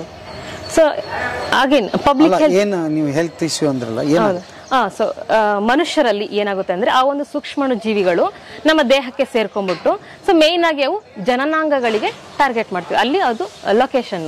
ಸೊ ಅಲ್ಲಿ ಲಾಡ್ಜ್ ಆಗ್ಬಿಟ್ಟು ಏನಾಗುತ್ತೆ, ಸೊ ನೆಕ್ಸ್ಟ್ ಅದರ ಪ್ರಮಾಣ ಜಾಸ್ತಿ ಆದಂಗೆ, ಆ ಒಂದು ಸೂಕ್ಷ್ಮಾಣು ಜೀವಿಯ ಪ್ರಮಾಣ ನಮ್ಮ ದೇಹದಲ್ಲಿ ಜಾಸ್ತಿ ಆದಂಗೆ ಏನಾಗುತ್ತೆ, ಸೊ ಮಯಾಲ್ಜಿ ಅಂತ ಹೇಳ್ತೀವಿ, ಮೈಕೈ ನೋವು ಬರೋದು, ಮತ್ತೆ ಜಾಯಿಂಟ್ಸ್ ಅಲ್ಲಿ ಊದ್ಕೊಳ್ಳೋದು, ಪೇನ್ ಬರೋದು, ಜೊತೆಗೆ ಈಗ ಫರ್ಟಿಲಿಟಿ ಇಶ್ಯೂಸ್ ಅಂತ ಹೇಳ್ತೀವಿ. ಈಗ ಗಂಡು ಮಕ್ಕಳಲ್ಲಿ ಸ್ಟೆರಿಲಿಟಿ ಆಗೋದು ಅಥವಾ ಮಕ್ಕಳಾಗದೆ ಇರೋ ತರ ಕೆಪಾಸಿಟಿ ಕಳ್ಕೊತಾರೆ. ಹೆಣ್ಮಕ್ಳಲ್ಲಿ ಈಗ ಗರ್ಭ ಧರಿಸಿದ್ರು ಅಬೋಷನ್ಸ್ ಎಲ್ಲ ಆಗುತ್ತೆ, ಗರ್ಭ ಧರಿಸೋದು ಕಷ್ಟ ಆಗುತ್ತೆ. ಈ ತರದ್ದೆಲ್ಲ ತುಂಬಾನೇ ತೊಂದರೆಗಳಿದೆ ಆ ಒಂದು ಸೂಕ್ಷ್ಮಾಣು ಜೀವಿಯಿಂದ. ಜೊತೆಗೆ ಹೇಳಿದ್ಮೇಲೆ ಪಬ್ಲಿಕ್ ಹೆಲ್ತ್ ಇಂಪಾರ್ಟೆನ್ಸ್ ಅಂತ. ಸೊ ಹಾಗಾಗಿ ನಾವೇನ್ ಮಾಡ್ತೀವಿ, ಮೊದಲಿಗೆ ಯಾವುದೇ ಹಸುನ ನಮ್ಮ ಅಥವಾ ರೈತರನ್ನ ನಮ್ಮ ಅಕ್ಷಯಕಲ್ಪಕ್ಕೆ ಇಂಡಕ್ಟ್ ಮಾಡ್ಕೊಳ್ಳೋದಕ್ಕಿಂತ ಮುಂಚೆ ಬ್ರುಸೆಲ್ಲಾ ಸ್ಕ್ರೀನಿಂಗ್ ನ ಮಾಡ್ತೀವಿ. ಸೊ ಈ ಬ್ರುಸೆಲ್ಲಾ ಸ್ಕ್ರೀನಿಂಗ್ ಮಾಡಿ ನೆಗೆಟಿವ್ ಅಂತ ಬಂದ್ರೆ ಮಾತ್ರ ನಾವು ಆ ಒಂದು ಹಸುವಿಂದ ಹಾಲು ತಗೋತೀವಿ, ಆ ಒಂದು ಫಾರ್ಮ್ ನ ನಾವು ಇಂಡಕ್ಟ್ ಮಾಡ್ಕೋತೀವಿ. ಇಲ್ಲಾಂದ್ರೆ ಪಾಸಿಟಿವ್ ಬಂದ್ರೆ ಇಮಿಡಿಯೇಟ್ ಆಗಿ ನಾವೇನ್ ಮಾಡ್ತೀವಿ, ಕಲ್ ಮಾಡಿ ಅಂತ ಹೇಳ್ತೀವಿ. ಅದನ್ನ ಇಟ್ಕೊಳ್ಳೂಬಾರ್ದು ರೈತರು. ಸೊ ಇದು ಅದಕ್ಕೇನು ಪರಿಹಾರ ಇಲ್ವಾ? ಪರಿಹಾರ ಟ್ರೀಟ್ಮೆಂಟ್ ಇದೆ, ಬಟ್ ಏನಾಗುತ್ತೆ ಅಂದ್ರೆ ನೆಕ್ಸ್ಟ್ ಈ ಸಲ ಆಗಿದ್ದು ರಿಕವರಿ ಆಗಿ ನೆಕ್ಸ್ಟ್ ಟೈಮು ಸಹ ಆ ಒಂದು ಸೂಕ್ಷ್ಮಾಣು ಜೀವಿಗಳು ದೇಹದಲ್ಲೇ ಲೋಕಲೈಸ್ ಆಗಿರುತ್ತೆ. ಸೊ ಹಾಲಲ್ಲಿ ಅದು ಹೋಗ್ತಾ ಇರುತ್ತೆ, ಸೂಕ್ಷ್ಮಾಣು ಜೀವಿಗಳು ಹಾಲಲ್ಲಿ ಸೆಕ್ರೇಟ್ ಆಗ್ತಾ ಹೋಗ್ತಿರುತ್ತೆ. ಸೊ ಹಾಗಾಗಿ ಏನಾಗುತ್ತೆ, ಹಾಲನ್ನ ನಾವು ಕುಡಿದ್ರೆ ಅಥವಾ ಕನ್ಸ್ಯೂಮ್ ಮಾಡಿದ್ರೆ ಏನಾಗುತ್ತೆ ಮತ್ತೆ ತೊಂದರೆಗಳು. ಸೊ ಹಾಗಾಗಿ ನಾವು ಆದಷ್ಟು ಆ ಒಂದು ಕಂದು ರೋಗ ಇರ್ತಕ್ಕಂಥ ಹಸುನ ಅವಾಯ್ಡ್ ಮಾಡ್ತೀವಿ. ಹೌದು, ಇದು ಕೂಡ ಒಂದು ಕಾರಣ. ಈ ನಮ್ಮ ಹಸುಗಳಲ್ಲಿ ಏನು ರೋಗ ಲಕ್ಷಣಗಳು ಅಂತ ಹೇಳಿದ್ರೆ, ಈ ಒಂದು ಕಂದು ರೋಗ ಅಥವಾ ಬ್ರುಸೆಲ್ಲಾ ಇದೆ ಅಂತ ಅಂದ್ರೆ, ಸೊ ನಮ್ಮ ಹಸುಗಳಲ್ಲಿ ಈಗ ಲಾಸ್ಟ್ ಟ್ರೈಮಿಸ್ಟರ್ ಅಂತ ಹೇಳ್ತೀವಿ ಪ್ರೆಗ್ನೆನ್ಸಿದಲ್ಲಿ, ಅಂದ್ರೆ ಕೊನೆ 3 ತಿಂಗಳು ಗರ್ಭ ಧರಿಸಿ ಕೊನೆ 3 ತಿಂಗಳು ಇರುತ್ತಲ್ಲ, 7 ರಿಂದ 9ನೇ ತಿಂಗಳಲ್ಲಿ ಸೊ ಅಲ್ಲಿ ಗರ್ಭಪಾತ ಆಗೋ ಸಾಧ್ಯತೆ ಇರುತ್ತೆ, ಅಬಾರ್ಷನ್ಸ್ ಆಗುತ್ತೆ. ಆಮೇಲೆ ಅಬಾರ್ಷನ್ಸ್ ಆಗಿ ಕಸ ಸರಿಯಾಗಿ ಬೀಳೋದಿಲ್ಲ, ಬಿದ್ರೂ ಲೆದರಿ ತರ ಇರುತ್ತೆ, ಅಂದ್ರೆ ತುಂಬಾ ಗಟ್ಟಿಯಾಗಿ ನಾರ್ಮಲ್ ಕಸ ತರ ಇರೋದಿಲ್ಲ. ಅಥವಾ ಪ್ಲಾಸೆಂಟಾ ಅಂತ ಹೇಳ್ತೀವಲ್ಲ, ಅದು ಲೆದರಿ ಪ್ಲಾಸೆಂಟಾ ಇರುತ್ತೆ. ಸೊ ಜೊತೆಗೆ ಹೇಳಿದ್ನಲ್ಲ, ಆ ಒಂದು ಸೂಕ್ಷ್ಮಾಣು ಜೀವಿಗಳು ಹಾಲಿನ ಮೂಲಕ ಹೋಗ್ತಾ ಇರುತ್ತೆ. ಸೊ ಹಾಗಾಗಿ ನಾವು ಅದನ್ನ ಕುಡಿಬಾರ್ದು. ಕುಡಿದ್ರೆ ಆಲ್ರೆಡಿ ಹೇಳಿದೆ ಯಾವ ರೀತಿ ಮನುಷ್ಯರಲ್ಲಿ ತೊಂದರೆಗಳಾಗುತ್ತೆ. ಸೊ ಯಾರೋ ಒಬ್ರು ಒಂದು ಟೆಸ್ಟ್ ಮಾಡದೆ ನೆಗ್ಲೆಕ್ಟ್ ಮಾಡಿದ್ರೆ ಅದು ಮುಂದಕ್ಕೆ ಈ ರೋಗಕ್ಕೆ ಕಾರಣ ಆಗ್ತಿದೆ. ಇಷ್ಟು ಪರಿಣಾಮಗಳು, ಅಡ್ಡ ಪರಿಣಾಮಗಳು ತುಂಬಾನೇ ಇದೆ. ಹಾಗಾಗಿ ನಾವು ನಮ್ಮ ಗ್ರಾಹಕರಿಗೆ ಅಥವಾ ನಮ್ಮ ಕನ್ಸ್ಯೂಮರ್ಸ್ಗೆ ಸೊ ನಾವು ಹೆಲ್ತ್ ಇನ್ಶೋರ್ ಮಾಡಬೇಕು ನಾವು. ಸೊ ನಾವು ಕೊಡ್ತಕ್ಕಂಥ ಹಾಲು ಉತ್ತಮ ಗುಣಮಟ್ಟದಾಗಿರ್ಬೇಕು, ಈ ಡಿಸೀಸ್ ಫ್ರೀ ಆಗಿರ್ಬೇಕು, ಜೊತೆಗೆ ಆಂಟಿಬಯೋಟಿಕ್ಸ್ ಫ್ರೀ. ಸೊ ಈ ತರ ಗುಣಮಟ್ಟದ ಹಾಲನ್ನ ನಾವು ನಮ್ಮ ಗ್ರಾಹಕರಿಗೆ ಕೊಡ್ತಾ ಇದೀವಿ ಅಂದ್ರೆ ಇದೆಲ್ಲನೂ ಸಹ ನಾವು ಟೇಕ್ ಕೇರ್ ಮಾಡಿರ್ತೀವಿ. ಹಂಗಂದ್ರೆ ಯಾರೇ ಆಗ್ಲಿ ನೋಡ್ತಕ್ಕಂಥವ್ರು ಬರೀ ಅಕ್ಷಯ ಕಲ್ಪ ಅಂತಲ್ಲ, ಹೌದು, ಯಾರೇ ರೈತರು ಹಸುಗಳನ್ನ ತರಬೇಕಾದ್ರೆ ಡಾಕ್ಟರ್ ಮೂಲಕ ತರೋದು ಒಳ್ಳೇದು ಅಂತೀರಿ? ಹೌದೌದು, ತುಂಬಾನೇ ಒಳ್ಳೇದು. ಯಾಕಂದ್ರೆ ನಾವು ಈ ಬ್ರುಸೆಲ್ಲಾ ಅಂತ ಒಂದು ಏನು ರಕ್ತ ಪರೀಕ್ಷೆ ಇದೆಯಲ್ಲ, RBPT ಪರೀಕ್ಷೆ, ಸೊ ಅದನ್ನ ಸ್ಕ್ರೀನ್ ಮಾಡಿದ್ರೆ ಗೊತ್ತಾಗ್ಬಿಡುತ್ತೆ ನಮ್ಗೆ. ಸೊ ಆ ಒಂದು ಹಸುವಿನಲ್ಲಿ ಬ್ರುಸೆಲ್ಲಾ ಅಥವಾ ಕಂದು ರೋಗ ಇದೆಯಾ ಇಲ್ವಾ ಅಂತ ಗೊತ್ತಾಗುತ್ತೆ. ಸೊ ಬೆಟರ್ ಡಾಕ್ಟರ್ ಮೂಲಕ ನೀವು ಹಸುಗಳನ್ನ ತಗೊಳ್ಳೋದು. ಅವ್ರನ್ನ ಮೂಲಕ ಕನ್ಫರ್ಮೇಶನ್ ಆದ್ಮೇಲೆ ನೀವು ನಿಮ್ಮ ಮನೆಗೆ ಹಸುನ ತಗೊಂಬಂದ್ರೆ ತುಂಬಾನೇ ಒಳ್ಳೇದು. ಹೌದು, ನಿಮ್ಮ ಆರೋಗ್ಯಕ್ಕೂ ತುಂಬಾ ಒಳ್ಳೇದು. ಈಗ ಗೊಂದಲ ಇದೆ ಸರ್, ನೀವೇ ಹೇಳ್ತಾ ಇದ್ರಿ ದೇಶಿ ತಳಿಗಳಲ್ಲಿ ಹಾಲು ಉತ್ಪನ್ನ ಕಡಿಮೆ ಆಗ್ತದೆ, ಅದಕ್ಕೆ HFS ಅದು ಇದು ಅಂತ ಏನೇನೋ ಬಂದಿದೆ, ಹೊರಗಡೆ ದೇಶದಿಂದ ಬಂದಿರತಕ್ಕಂಥ ಹಾಲು ಇರುವಳಿ ಹೆಚ್ಚಿದೆ. ಇಲ್ಲವೇ ದ್ವಂದ್ವ ಇದೆ, ಅನಿವಾರ್ಯವಾಗಿ ಹಾಲು ಉತ್ಪಾದನೆ ಬೇಕಂದ್ರೆ ಅವ್ನ ನಾನು ಸಾಕ್ಲೇಬೇಕು. ಕರೆಕ್ಟ್. ಹೇಗೆ ಮತ್ತೆ ಅದಕ್ಕೆ ಏನ್ ಮಾಡ್ತೀವಿ ಅಂತಂದ್ರೆ ಮಿಶ್ರ ತಳಿಗಳು ಮಾಡ್ಕೊಳ್ಬೇಕು. ಮಿಶ್ರ ತಳಿಗಳೇನಂತಂದ್ರೆ ದೇಶೀಯ ತಳಿಗಳಲ್ಲಿರೋ ಒಂದು ಆ ರೋಗ ನಿರೋಧಕ ಶಕ್ತಿ ಮತ್ತೆ ಪರದೇಶೀಯ ತಳಿಗಳಿರುವಂತಹ ಒಂದು ಹಾಲಿಳುವರಿಯ ಆ ಒಂದು ಶಕ್ತಿ ಎರಡನ್ನು ಒಗ್ಗೂಡಿಸಿದಾಗ ಏನಾಗ್ತದೆ, ಅದರದೇ ಆದಂತ ಒಂದು ಮಿಶ್ರ ತಳಿ ಬರ್ತದೆ. ಇವಾಗ ನನಗೆ ಒಂದು 5,000 ಲೀಟರ್ ಹಾಲು ಕೊಡುತ್ತೆ ಅಂತ ಅನ್ಕೊಳ್ಳೋಣ ಪರದೇಶೀಯ ತಳಿ. ನಮ್ಮ ಲೋಕಲ್ ಅಂದ್ರೆ ಇಲ್ಲಿಯ ದೇಶೀಯ ತಳಿಗಳು ಸಾಧಾರಣ 1000 ರಿಂದ 1200 ಲೀಟರ್ ಹಾಲು ಕೊಡುತ್ತೆ ಅಂತ ಅನ್ಕೊಳ್ಳೋಣ ಒಂದು ಇದಕ್ಕೆ ಕರಾವಿಗೆ. ಆ ಒಂದು ಕರಾವು ಎರಡನ್ನು ನೀವು ಒಗ್ಗೂಡಿಸಿದಾಗ ಏನಾಗ್ತದೆ, ನನಗೊಂದು 3 ರಿಂದ 3,500 ಸಾವಿರ ಹಾಲಿಳುವರಿ ಕೊಡುವಂತಹ ಒಂದು ಕರು ಸಿಗ್ತದೆ. ಸೊ ಅದನ್ನ ನಾವು ಮೇಂಟೈನ್ ಮಾಡಿದಾಗ ಆ ದನಗಳಲ್ಲಿ ರೋಗ ನಿರೋಧಕ ಶಕ್ತಿನೂ ಇರುತ್ತೆ, ಹಾಲು ಉತ್ಪಾದನೆ ಪರದೇಶೀಯ ತಳಿಗಳಷ್ಟು ಹೆಚ್ಚಾಗಿನೂ ಬರ್ತದೆ. ಸೊ ಅದು ಇಲ್ಲಿ ಒಂದು ಹವಾಗುಣಗಳಿಗೆ ಹೊಂದಾಣಿಕೆನೂ ಆಗ್ತವೆ. ಯಾವಾಗ ನಾವು ಪ್ಯೂರಿಟಿ ಜಾಸ್ತಿ ಮಾಡ್ತಾ ಹೋಗ್ತೀವಿ ಪರದೇಶೀಯ ತಳಿಗಳನ್ನ, ಅಂದ್ರೆ ನಮ್ಮಲ್ಲಿ ಆಸೆ ಅತಿ ಹೆಚ್ಚು ಹಾಲು ತಗೊಳ್ಳೋಣ ಅನ್ನೋ ಒಂದು ಆಸೆ. ಸೊ ಅವಾಗ ಏನ್ ಮಾಡ್ತೀವಿ, ಪರದೇಶೀಯ ತಳಿಗಳದ್ದು ಆ ಒಂದು ಪ್ಯೂರ್ ಲೈನ್ ನ ಹೆಚ್ಚಿಗೆ ಮಾಡ್ತಾ ಹೋಗ್ತೀವಿ. ಅವಾಗ ನಾವು ಕೌ ಕಂಫರ್ಟ್ ಅಂತ ಹೇಳಿ ಕ್ರಿಯೇಟ್ ಮಾಡಬೇಕು. ಕೌ ಕಂಫರ್ಟ್ ಅಂತಂದ್ರೆ ಮೊದಲನೇದಾಗಿ ಬಂದ್ಬಿಟ್ಟು ಶೆಡ್ದು ಡಿಸೈನ್ಗಳಾಗಿರ್ಬೋದು, ಶೆಡ್ದು ಓರಿಯಂಟೇಷನ್ಗಳಾಗಿರ್ಬೋದು. ಓರಿಯಂಟೇಷನ್ ಯಾವಾಗ್ಲೂ ಮಾಡ್ಬೇಕಿದ್ರೆ ಈ ಈಸ್ಟ್ ವೆಸ್ಟ್ ಡೈರೆಕ್ಷನ್ ಅಲ್ಲೇ ಮಾಡಬೇಕು. ಏನಕ್ಕಂತಂದ್ರೆ ನಾರ್ತ್ ಸೌತ್ ಡೈರೆಕ್ಷನ್ ಅಲ್ಲಿ ನಾವೇನಾದ್ರು ಮಾಡಿದ್ವಿ ಅಂತ ಆದ್ರೆ ಸೂರ್ಯನ ಕಿರಣಗಳು ಡೈರೆಕ್ಟ್ ಆಗಿ ಶೆಡ್ ಒಳಗಡೆನೆ ಬೀಳುತ್ತೆ, ಬೀಳಬಾರ್ದು. ಸೂರ್ಯನ ನೆರಳುಗಳು ಡೈರೆಕ್ಟ್ ಆಗಿ ಶೆಡ್ ಒಳಗಡೆ ಬಿದ್ದಾಗ ಏನಾಗ್ತದೆ, ಮೈ ಅದು ನೀವು ನೋಡಿದಿರಲ್ಲ, ಮೈ ಎಲ್ಲ ಸ್ವಲ್ಪ ಕೆಂಪು ಕಪ್ಪು ಇರೋದ್ರಿಂದ ಶಾಖನ ಅಬ್ಸರ್ವ್ ಮಾಡ್ಕೊಂಡು ತುಂಬಾನೇ ಹೀಟ್ ಸ್ಟ್ರೆಸ್ ಆಗ್ತಾ ಹೋಗುತ್ತೆ, ತುಂಬಾ ಬಿಸಿಲಿನ ತಾಪಮಾನ ಅತಿ ಹೆಚ್ಚಾಗ್ತಾ ಹೋಗ್ತದೆ. ಅವಾಗ ಏನಾಗ್ತದೆ, ದನಗಳದ್ದು ಪರ್ಫಾರ್ಮೆನ್ಸ್ ಉತ್ಪಾದನೆ ಕಡಿಮೆ ಆಗ್ತಾ ಹೋಗುತ್ತೆ. ಮತ್ತೆ ಮಧ್ಯಾಹ್ನದ ಹೊತ್ತಲ್ಲಿ ಅವು ಮೇವು ತಿನ್ನೋದನ್ನ ಬಿಟ್ಬಿಡ್ತವೆ. ಅದಕ್ಕೆ ಸಾಧಾರಣವಾಗಿ ಹೇಳ್ಬೇಕಂತಂದ್ರೆ ಪ್ರತಿ 3 ಗಂಟೆಗೊಮ್ಮೆ, ಪ್ರತಿ 2.5 ಗಂಟೆ 3 ಗಂಟೆಗೊಮ್ಮೆ ಮೇವು ತಿಂತಾನೆ ಹೋಗ್ತವೆ. ಸೊ ಪ್ರತಿನಿತ್ಯ ನೋಡೋದಾಯ್ತು ಅಂತಂದ್ರೆ ಸೊ ಅದು ಆ ಒಂದು ಸರಿಯವೇ ಸಾಮಾನ್ಯ ಹೋಗ್ತಾನೆ ಇರಬೇಕು. ತಿನ್ಬೇಕು, ಮೆಲ್ಕ್ ಹಾಕ್ಬೇಕು, ಬಂದು ತಿನ್ಬೇಕು, ಹಸುವಾದಾಗ ಮೆಲ್ಕ್ ಹಾಕ್ಬೇಕು, ಈ ರೀತಿ ಆಗ್ತಾ ಇರಬೇಕು. ಅದಕ್ಕೋಸ್ಕರ ನಾವು ಕೌ ಕಂಫರ್ಟ್ ನ ಕ್ರಿಯೇಟ್ ಮಾಡಬೇಕು. ಇದು ಈಸ್ಟ್ ವೆಸ್ಟ್ ಡೈರೆಕ್ಷನ್ ಅಲ್ಲಿ ಇದೆ. ಈಸ್ಟ್ ವೆಸ್ಟ್ ಡೈರೆಕ್ಷನ್ ಅಲ್ಲಿ ಇದೆ. ಯಾವ್ದು ಈಸ್ಟ್ ಇದರಲ್ಲಿ? ಇದು ಪೂರ್ವ, ಇದು ಪಶ್ಚಿಮ. ಪೂರ್ವ ಪಶ್ಚಿಮ. ಹೌದು, ಪೂರ್ವ ಪಶ್ಚಿಮ ದಿಕ್ಕಿಗೆ ಇರಬೇಕು. ಅದನ್ನ ನೀವು ಯಾವಾಗ ಉಲ್ಟಾ ದಿಕ್ಕಿನಲ್ಲಿ ಕಟ್ತೀರಿ, ಕಟ್ಬಿಟ್ಟಿದ್ರೆ ರಾಂಗ್ ಆಗಿರೋದು ಸೂರ್ಯನ ಕಿರಣಗಳು ಡೈರೆಕ್ಟ್ ಆಗಿ ಶೆಡ್ ಒಳಗಡೆ ಬಿದ್ದಿರ್ತಿತ್ತು. ಸೊ ಈ ಒಂದು ತಪ್ಪನ ರೈತರುಗಳು ಮಾಡ್ಕೊಳ್ಬಾರ್ದು, ಸರಿನಾ? ನಮ್ಮ ಅಕ್ಷಯಕಲ್ಪದಲ್ಲಿ ಆಯ್ತು ಅಂತಂದ್ರೆ ನಮ್ಮಲ್ಲಿ ಅದಕ್ಕೆ ಆದಂತಹ ಒಂದು ಸಪರೇಟ್ ವಿಭಾಗ ಇದೆ. ಆ ವಿಭಾಗದಲ್ಲಿ ನೀವು ಮಾತಾಡಿದ್ರೆ ಏನಾದಾಯ್ತು ಅಂತಂದ್ರೆ ನಿಮ್ಗೆ ಮಾಹಿತಿಗಳು ಸಿಗ್ತಾ ಹೋಗ್ತವೆ. ಮತ್ತೆ ನಮ್ಮಲ್ಲಿ ಇನ್ ಹೌಸ್ ರೈತರುಗಳಿಗೆ ಟ್ರೈನಿಂಗ್ ಇದೆ. ಕೆಲವೊಂದು ಭಾಗದ ರೈತರುಗಳಿಗೆ ನಾವು ಟ್ರೈನಿಂಗ್ ಕೊಡ್ತಾ ಇದೀವಿ. ಸೊ ಇದ್ರ ಬಗ್ಗೆ ಒಂದು ಅವೇರ್ನೆಸ್ ಕ್ರಿಯೇಟ್ ಮಾಡ್ಲಿಕ್ಕೆ ಅಂತ ಹೇಳಿ ನಿನ್ನೆ ಒಂದಿಷ್ಟು ಟ್ರೈನಿಂಗ್ ಆದ ನಂತರ ರೈತರೇ ಏನ್ ಫಾಲೋ ಅಪ್ ಮಾಡ್ಕೋಬಹುದಾ? ಟ್ರೀಟ್ಮೆಂಟ್ ಅದು ಇದು ಕೊಡಬಹುದಾ? ನಾವು ಯಾವತ್ತೂ ಅಡ್ವೈಸ್ ಮಾಡಲ್ಲ ಸರ್. ಕಾರಣ ಏನಂತಂದ್ರೆ ಒಂದು ಹಾಕ್ಲಿಕ್ಕೆ ಹೋಗಿ ಇನ್ನೊಂದು ಆಗೋದು ಸೂಕ್ತ ಅಲ್ಲ ಅಂತ ಹೇಳಿ. ಇವಾಗ ಅದೇ ಹೇಳಿದ್ನಲ್ಲ, ಡಿಫ್ರೆನ್ಶಿಯೇಟ್ ಮಾಡ್ಬೇಕು ರೈತ. ಅವನಿಗೆ ಅನುಭವ ಇಲ್ದಲೆ ಇದು ಗಂಜಲ ಏನಕ್ಕೆ ಕೆಂಪು ಹೋಗ್ತಿದೆ ಅಂತ ಹೇಳಿ ಅವನು ಗೊತ್ತಾಗ್ದಲೆ ಅವನು ಏನೋ ಮಾಡಕ್ ಹೋಗಿ ಏನೋ ಮಾಡ್ದ ಅಂತಂದ್ರೆ ಸಮಸ್ಯೆಗಳು ಸಿಕ್ಕಾಪಟ್ಟೆ ಜಾಸ್ತಿ ಆಗ್ತವೆ. ಸೊ ಏನಕ್ಕೆ ಈ ಒಂದು ಸಮಸ್ಯೆಗಳನ್ನ ತಡೆಗಟ್ಟಲಿಕ್ಕೆ ಅಂತಾನೆ ಹೇಳಿ ಕೆಲವೊಂದು ಪಶುವೈದ್ಯರೇ ಮಾಡಬೇಕು, ಕೆಲವೊಂದು ರೈತ ಮಾಡ್ಕೋಬಹುದು. ಇವಾಗ ಕೆಚ್ಚಲು ಬಾವು ಆಗಿದೆ, ಪಶುವೈದ್ಯರು ಬಂದ್ಬಿಟ್ಟು ಅದಕ್ಕೆ ಬೇಕಾಗಿರೋಂತಹ ಕೆಲವೊಂದು ಔಷಧಿಗಳನ್ನ ಹಾಕಿ ಹೋಗ್ತಾರೆ. ಮನೇಲಿ ಏನ್ ಮಾಡ್ಕೋಬೇಕು ರೈತ? ಮನೇಲಿ ಬೇಕಾಗಿರೋಂತ ಇವಾಗ ಲೋಳೆ ಸರ, ಅರಿಶಿಣ, ಮತ್ತೆ ಕೆಲವೊಂದು ಇದು ಬರುತ್ತಲ್ಲ ನಿಂಬೆ ಹುಳಿ, ಇದನ್ನೆಲ್ಲ ಹಾಕೊಂಡು ಅದನ್ನ ಪಟ್ಟು ಹಾಕ್ಬೇಕು ಅದಕ್ಕೆ ಕೆಚ್ಚಲಿಗೆ ಹಚ್ಬೇಕು. ಬೆಳಿಗ್ಗೆ ಒಂದ್ಸತಿ, ಸಂಜೆ ಒಂದ್ಸತಿ. ಅದು ರೈತ ಮಾಡೋ ಅಂತದ್ದು, ಮನೇಲಿ ಮಾಡೋ ಅಂತದ್ದು. ಪಶುವೈದ್ಯರು ಯಾವ್ದು ಮಾಡ್ಬೇಕು ಅದನ್ನ ಪಶುವೈದ್ಯರೇ ಮಾಡ್ಬೇಕಾಗ್ತದೆ. ಔಷಧಿ ಹಾಕೋದು, ಆ ಒಂದು ಕಾಯಿಲೆಗೆ, ಆ ಒಂದು ಕೆಚ್ಚಲು ಬಾವಿಗೆ ಯಾವ ಒಂದು ಔಷಧಿನ ಹಾಕ್ಬೇಕು ಅನ್ನೋದನ್ನ ಪಶುವೈದ್ಯರೇ ನಿರ್ಧಾರ ಮಾಡ್ತಾರೆ. ರೈತ ನಿರ್ಧಾರ ಮಾಡಿದ್ರು ಅಂತಂದ್ರೆ 3 ದಿನದಲ್ಲಿ ವಾಸಿಯಾಗಂತ ಕೆಚ್ಚಲು ಬಾವು ವಾರ ಆಗ್ಬೋದು, 10 ದಿನ ಆಗ್ಬೋದು, ಇಲ್ಲಾಂತಂದ್ರೆ ಅದು ಹುಷಾರೇ ಆಗ್ದಲೇ ಇರ್ಬೋದು. ಸೊ ಈ ಎಲ್ಲ ಸಮಸ್ಯೆಗಳಿಗೆ ದಾರಿ ಮಾಡ್ಕೊಟ್ಟಂಗೆ ಆಗತ್ತೆ. ಈ ಕೆಲವೊಬ್ರು ಮನೆಯಲ್ಲಿ ಮುಸುರಿ, ಆಮೇಲೆ ಹೋಟ್ಲಲ್ಲಿ ಮಾಡಿರ್ತಕ್ಕಂತ ಮುಸುರಿಗಳನ್ನ ತಂದು ಹಾಕ್ತಾರೆ, ಕಲೆಕ್ಟ್ ಮಾಡಿ. ಅದ್ಭುತ, ಬಹಳ ಶ್ರೇಷ್ಠವಾದ ಆಹಾರ ಅಂತ. ಅದು ತಿನ್ಸೋದು ಎಷ್ಟರ ಮಟ್ಟಿಗೆ ಸರಿ ಅಂತೀರಿ ಸರ್? ಇವಾಗ ಮುಸುರೆ ತಿನ್ಸೋದಾಗಿರ್ಬೋದು ಅಥವಾ ಮನೆಯಲ್ಲಿ ಉಳಿದ ಪದಾರ್ಥಗಳನ್ನ ತಿನ್ಸೋದಾಗಿರ್ಬೋದು, ದನಗಳಿಗೆ ತಿನ್ನಿಸ್ತು ಅಂತಂದ್ರೆ ಅಸಿಡೋಸಿಸ್ ಅಂತ ಹೇಳಿ ಒಂದು ಕಾಯಿಲೆ ಹೇಳ್ತೀವಿ. ಅಸಿಡೋಸಿಸ್ ಅಂದ್ರೆ ಹೊಟ್ಟೆ ಹುಳಿಗರ್ಕಳ್ತದೆ. ನಮ್ಮಲ್ಲಿ ಅಸಿಡಿಟಿ ಅಂತ ಏನ್ ಹೇಳ್ತೀವಲ್ಲ, ದನಗಳಲ್ಲೂ ಆ ಒಂದು ಅಸಿಡಿಟಿ ತರ ಆಗುತ್ತೆ, ಹೊಟ್ಟೆ ಹುಳಿಗರಿಕೆ. ಆ ಹೊಟ್ಟೆ ಹುಳುಗರ್ಕಂತು ಅಂತಂದ್ರೆ ಬರೀ ಹೊಟ್ಟೆ ಹುಳುಗರ್ಕೊಂಡು ಬರೀ ಡೈಜೆಷನ್ ಅಷ್ಟೇ ಹಾಳಾಗೋದಿಲ್ಲ, ಹಸುವಿನ ಸಂಪೂರ್ಣ ಒಂದು ಫಿಸಿಯಾಲಜಿ ಅಂತ ಏನಂತ ಹೇಳ್ತೀವಲ್ಲ, ಆ ದೇಹದ ಸಂಪೂರ್ಣ ಫಿಸಿಯಾಲಜಿ ಹಾಳಾಗ್ತದೆ. ಅದರಲ್ಲಿ ಮೊದಲನೇದಾಗಿ ಬಂದ್ಬಿಟ್ಟು ಗೊರ್ಸಿನ ಆರೋಗ್ಯ ಹಾಳಾಗ್ತದೆ, ಕೆಚ್ಚಲಿನ ಆರೋಗ್ಯ ಹಾಳಾಗ್ತದೆ. ಬರೀ ಡೈಜೆಷನ್ ಅಷ್ಟೇ ಹಾಳಾಗೋದಿಲ್ಲ, ಕೆಚ್ಚಲುದು ಹಾಳಾಗ್ತದೆ, ಗೊರ್ಸುದು ಹಾಳಾಗ್ತದೆ.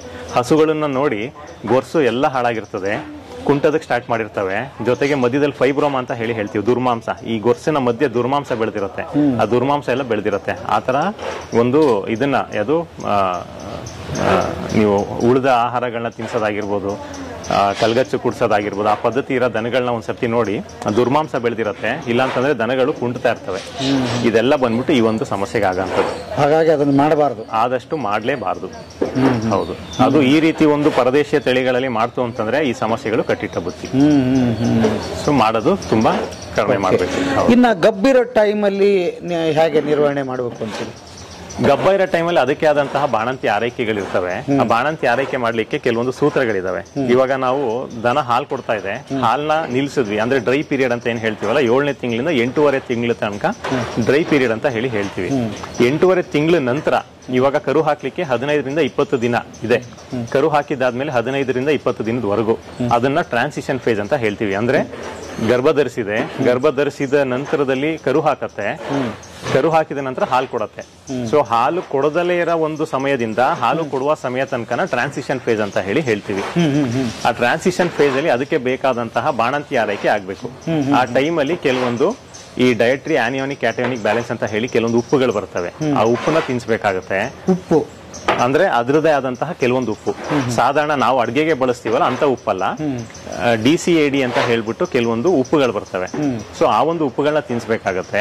ಅದ್ರ ಜೊತೆಯಲ್ಲಿ ದನಗಳಿಗೆ ಆರೈಕೆ ಆಗ್ಬೇಕಾಗತ್ತೆ. ಆ ದನಗಳ ಆರೈಕೆ ಅಂದ್ರೆ ಬಾಣಂತಿ ಆರೈಕೆಯಲ್ಲಿ ಏನೆಲ್ಲ ತಿನ್ನಿಸಬಹುದು?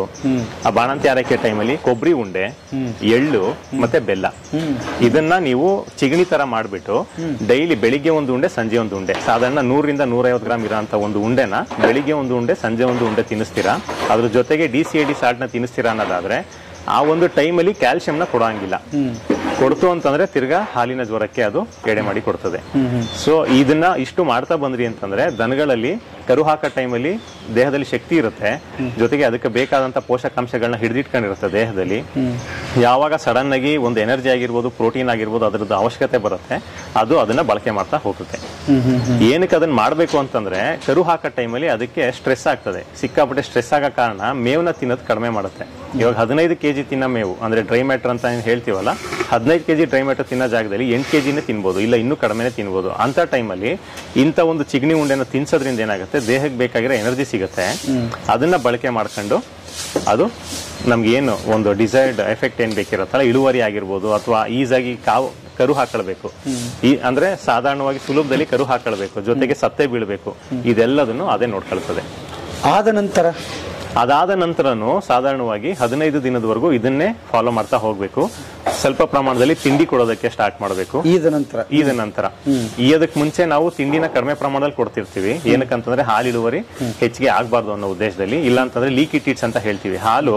ನಾವು ಹಾಲು ಕರಿದಲ್ಲೇ ಇದ್ರೂ ಹಾಲು ಸೋರ್ತಾ ಇರ್ತದೆ. ಇವೆಲ್ಲ ಆಗ ಕಾರಣದಿಂದ ಅತಿ ಹೆಚ್ಚು ನಾವು ತಿಂಡಿನ ತಿನ್ಸೋದಕ್ಕೆ ಕಡಿಮೆ ಮಾಡೋದಕ್ಕೆ ಹೇಳ್ತೀವಿ. ಅದಕ್ಕೆ ಏನ್ ಅವಶ್ಯಕತೆ ಇರುತ್ತೋ ಅಷ್ಟನ್ನು ಮಾತ್ರ ಕೊಡಬೇಕು. ಕೆಚ್ಚಲು ಬೆಳವಣಿಗೆ, ಕರು ಹಾಕೊಳ್ಬೇಕು, ಸತ್ತೆ ಬೀಳ್ಬೇಕು, ಜೊತೆಗೆ ಒಳಗಡೆ ಗರ್ಭ ದೊಡ್ಡದೇನಿರುತ್ತಲ್ಲ ಅದು ಅತಿ ಬೇಗ ಕಡಿಮೆ ಅಂದ್ರೆ ಚಿಕ್ಕದಾಗಬೇಕು. ಇಷ್ಟಕ್ಕೆ ಮಾತ್ರ ಫೀಡಿಂಗ್ ಮಾಡ್ತಾ ಇರ್ತೀವಿ ಟ್ರಾನ್ಸಿಷನ್ ಟೈಮಲ್ಲಿ, ಅಂದ್ರೆ ಕರು ಹಾಕೋದಕ್ಕೆ ಮುಂಚೆ. ಕರು ಹಾಕಿದ ನಂತರ ಹಾಲು ಇಳುವರಿ ಹೆಚ್ಚಿಗೆ ಆದ್ರಿಂದ ಅದಕ್ಕೆ ಬೇಕಾದ ಒಂದು ತಿಂಡಿನ ಕೊಡಬೇಕು. ತಿಂಡಿ ಯಾವುದು? ಮೆಕ್ಕೆಜೋಳದ ಹುಡಿ, ಅದ್ರ ಜೊತೆಗೆ ಕೆಲವೊಂದು ಪ್ರೋಟೀನ್ ಮೀಲ್ಸ್ ಅಂತ ಏನು ಹೇಳ್ತೀವಲ್ಲ, ಆ ಪ್ರೋಟೀನ್ ಮೀಲ್ಸ್ನ ಕೊಡ್ತಾ ಹೋಗ್ಬೇಕಾಗತ್ತೆ. ಕಡಲೆಕಾಯಿ ಹಿಂಡಿ ಆಗಿರ್ಬೋದು, ಸಾಸಿವೆ ಹಿಂಡಿ ಆಗಿರ್ಬೋದು, ಸೂರ್ಯಕಾಂತಿ ಹಿಂಡಿ ಆಗಿರ್ಬೋದು, ಸೋಯಾ ಹಿಂಡಿ ಆಗಿರ್ಬೋದು, ಇಂಥದನ್ನ ಒಂದು ಪ್ರಮಾಣದಲ್ಲಿ ಬೆರೆಸ್ಬಿಟ್ಟು ಅದ್ರ ಜೊತೆಗೆ ಖನಿಜ ಮಿಶ್ರಣಗಳನ್ನ ಹಾಕಿ ತಿನ್ನಿಸ್ಬೇಕಾಗತ್ತೆ. ಈ ಚಿಗಣಿ ಉಂಡೆ ಏನ್ ತಿನ್ನಿಸ್ತಿರಲ್ಲ, ಚಿಗಣಿ ಉಂಡೆ ಕರು ಹಾಕಿದ ನಂತರನು 20 ದಿನದವರೆಗೂ ಕೊಡ್ಬೇಕಾಗತ್ತೆ. 20 ದಿನದ ಹಿಂದೆ, 20 ದಿನದ ನಂತರ, ಟೋಟಲ್ 40 ದಿನಕ್ಕೆ ಆ ಒಂದು ಚಿಗಣಿ ಉಂಡೆನ ನಾವು ತಿನ್ನಿಸ್ಲೇಬೇಕಾಗತ್ತೆ. ಇಲ್ಲ ಅಂತಂದ್ರೆ ಸಮಸ್ಯೆಗಳು ಸಿಕ್ಕಾಪಟ್ಟೆ ಆಗ್ತವೆ. ಬೆದೆ ಬಂದಾಗಿನ ಲಕ್ಷಣಗಳಿಗೇನು ಸರ್?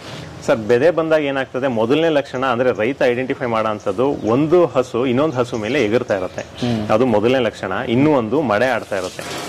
ಮಡೆ ಆಡೋದನ್ನ ಅಥವಾ ಒಂದು ಹಸುವಿನಿಂದ ಇನ್ನೊಂದು ಹಸುವಿನಿಂದ ಮೇಲ್ಗಡೆ ಹಾರೋದನ್ನ ಯಾವಾಗ ರೈತ ಗಮನಿಸ್ತಾನೆ, ಹೌದು ಇದು ಬೆದೆಗೆ ಬಂದಿದೆ ಅಂತ ಹೇಳಿ ಅನ್ಕೊಳ್ತಾನೆ.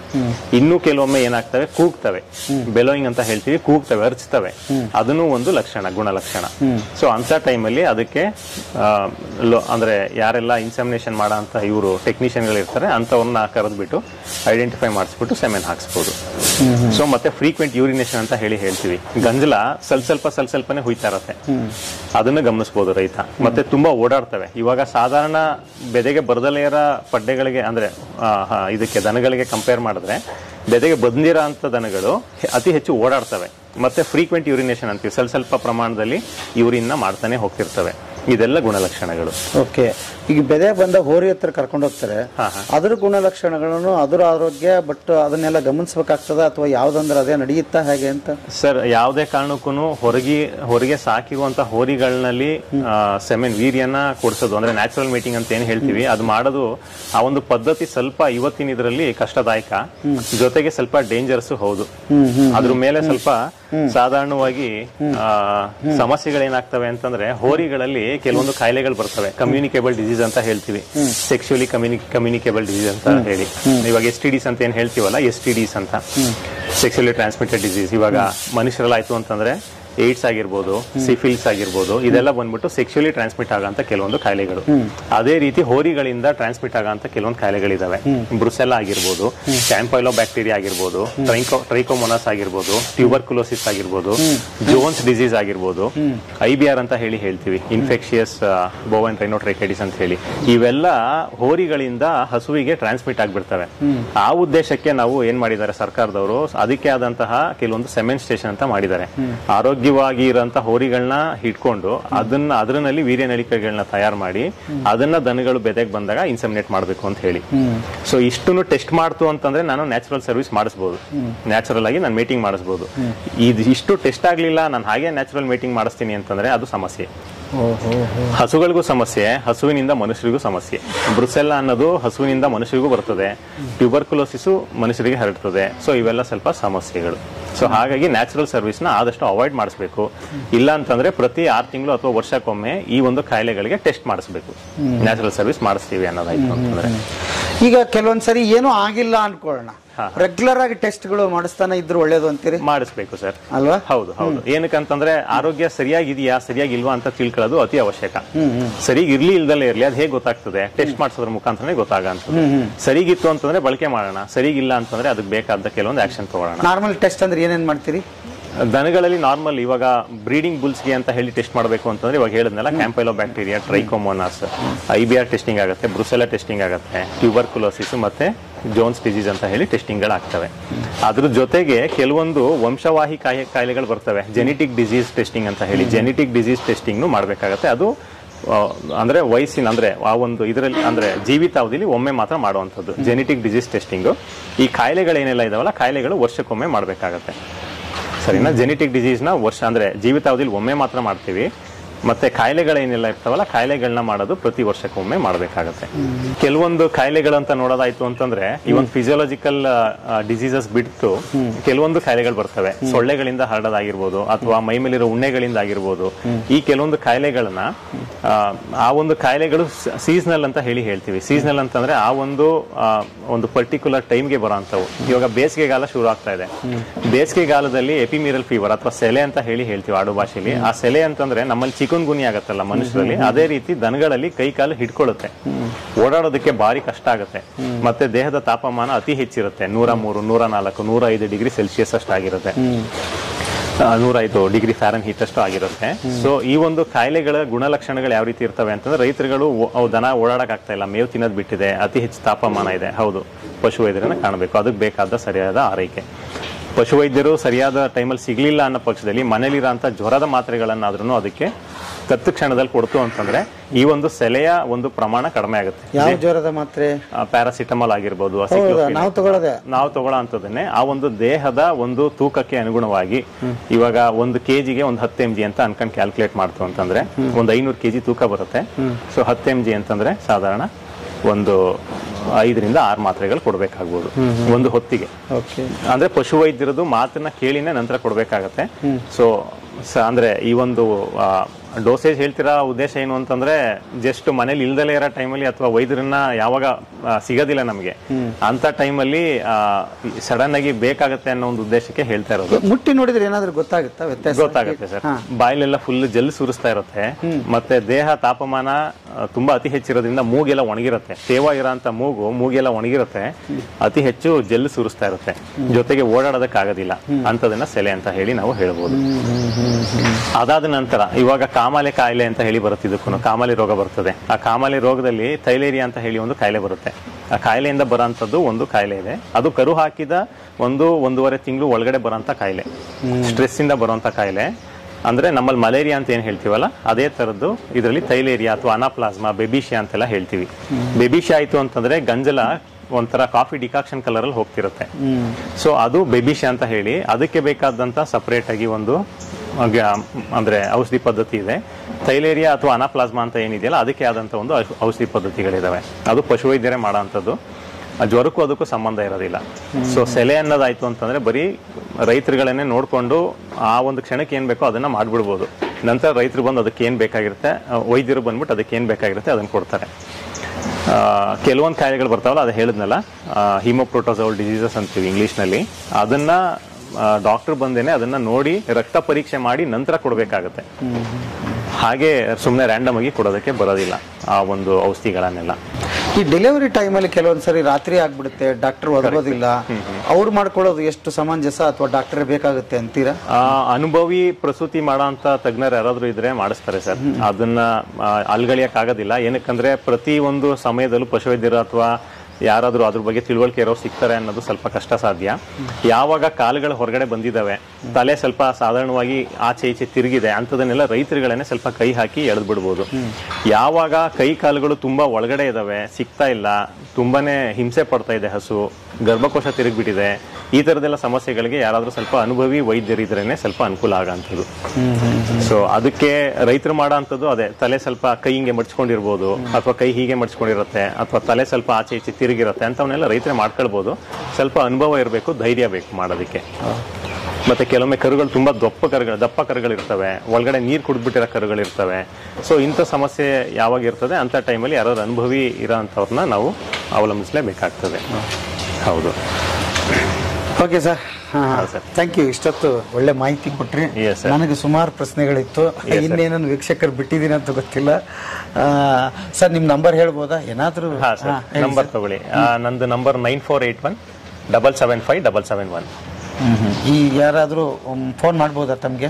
ಹೊರಗಿನಿಂದ ಫೋನ್ ಮಾಡಿದಾಗ ಅಟೆಂಡ್ ಮಾಡ್ತೀನಿ ಸರ್. ಸ್ವಲ್ಪ ಬಿಸಿ ಇದ್ದಾಗ ಅಟೆಂಡ್ ಮಾಡೋದು ಸ್ವಲ್ಪ ಕಷ್ಟ ಆಗ್ಬೋದು. ಒಟ್ನಲ್ಲಿ ಕಾಲ್ ಬ್ಯಾಕ್ ಮಾಡ್ತೀನಿ. ಮಾಡ್ತೀರಿ? ಅದು ಎಲ್ಲಿಂದ ಯಾವ ರೈತರಾದ್ರೂ ಮಾಡಬಹುದು? ಯಾವ ರೈತರಾದ್ರೂ ಮಾಡ್ಲಿ ಸರ್. ಹೌದು. Thank you sir. Thank you. ಮತ್ತೆ ಮೊದಲನೇದಾಗಿ ಅತಿ ಹೆಚ್ಚು ಫೋಕಸ್ ಮಾಡ್ಬೇಕಾಗಿರೋ ಏರಿಯಾ ಅಂತಂದ್ರೆ ಫೀಡಿಂಗ್.